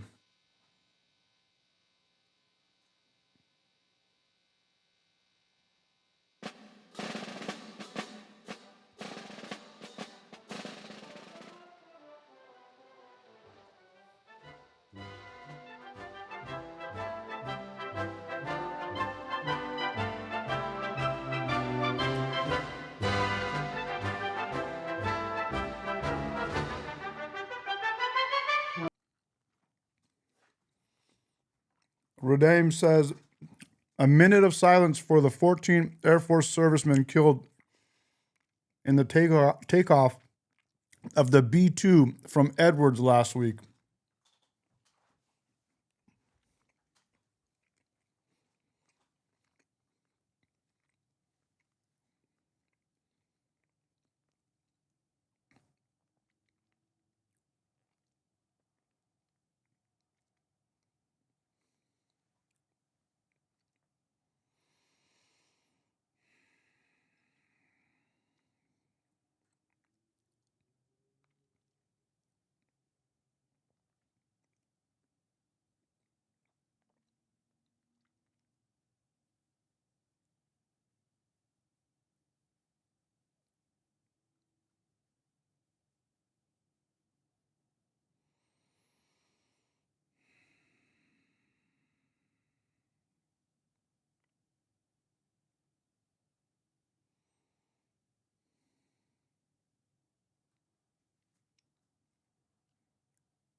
That was the flyover.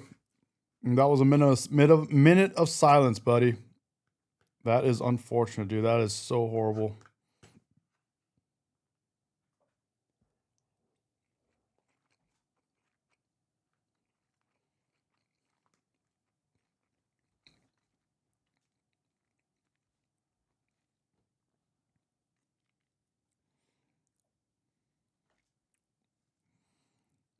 That's Trump with a shaved head. Dude looks good even with a shaved head.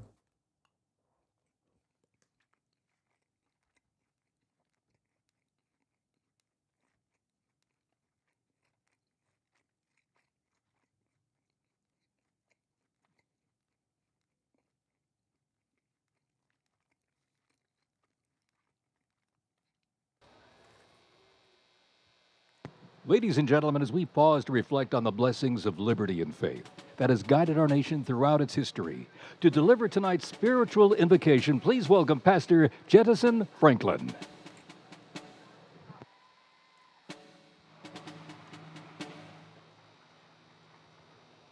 Being from eastern North Carolina, as a child, I was raised near Fort Bragg, that is now Fort Liberty. And when I heard that jet fly over, I immediately went back to my childhood when they used to have around the airplane base there signs on the interstate that said, "Pardon the noise, it's the sound of freedom." I love it. Can you make some noise for the greatest nation on the planet? In God baby. we trust. Hell yeah. If you would stand to your feet, we're going to pray, and this is going to be the greatest celebration in 250 years of liberty and freedom. In the book of Leviticus, chapter 25 and verse 10, the Bible says, "Proclaim liberty throughout all the land, and to the inhabitants thereof." God let us know in that scripture that liberty and freedom are His gift to us that are born and raised and live and get to come and become citizens of the United States of America, the greatest country in the world. And I'm going to ask you to do what our forefathers did, like George Washington, when he kneeled in the snow and prayed with the troops, like the Pilgrims at Plymouth Rock when they bowed down and prayed at the very beginning days of the birth of this nation. God breathed life into this nation, and He's not done yet. And we're here to acknowledge again that God is still real. He loves this nation, and He hears and answers prayer. Would you pray with me for America? Lord, we come again on this 250th birthday, and we thank You for this nation. We thank You, oh God, for Your faithfulness throughout all the generations. And we thank You because You have brought us to this moment for such a time as this. Please breathe on America again. Lord, let Your grace begin to cover this nation like never before. We thank You, oh God, for freedom of religion. We thank You that all religions have a right to worship as they desire. But we also thank You for our Christian roots, oh God, in this nation. And we thank You for the cross. And we thank You for the Word of God. And we thank You for freedom. So bless this nation and let Your grace flow from sea to shining sea. Oh God, we thank You that Your grace is sufficient for every challenge. Touch our president, touch his cabinet, bless our Supreme Court, bless our Congress, and bless our Senate. And Lord, I pray Thy kingdom come and Thy will be done. Bless our young people, bless our children and our children's children. And lastly, oh God, We ask you to send revival to the churches across America until there is a proclamation. Let freedom ring from addiction, from fear, from anxiety, and from shame and guilt because of what you have provided through grace and through your salvation. In your mighty name we pray. Amen. Amen.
Performing the timeless and inspiring Hallelujah, followed by a powerful rendition of Ave Maria, accompanied by the President's own United States Marine Band. Please welcome Master Gunnery Sergeant Kevin Benier and America's presidential tenor, Christopher Macchio.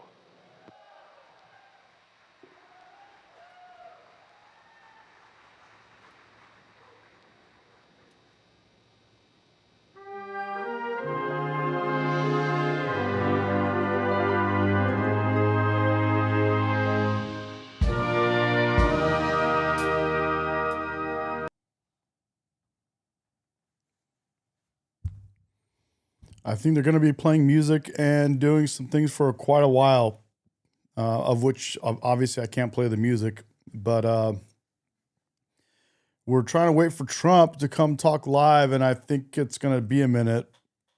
I may have to call it a day for now.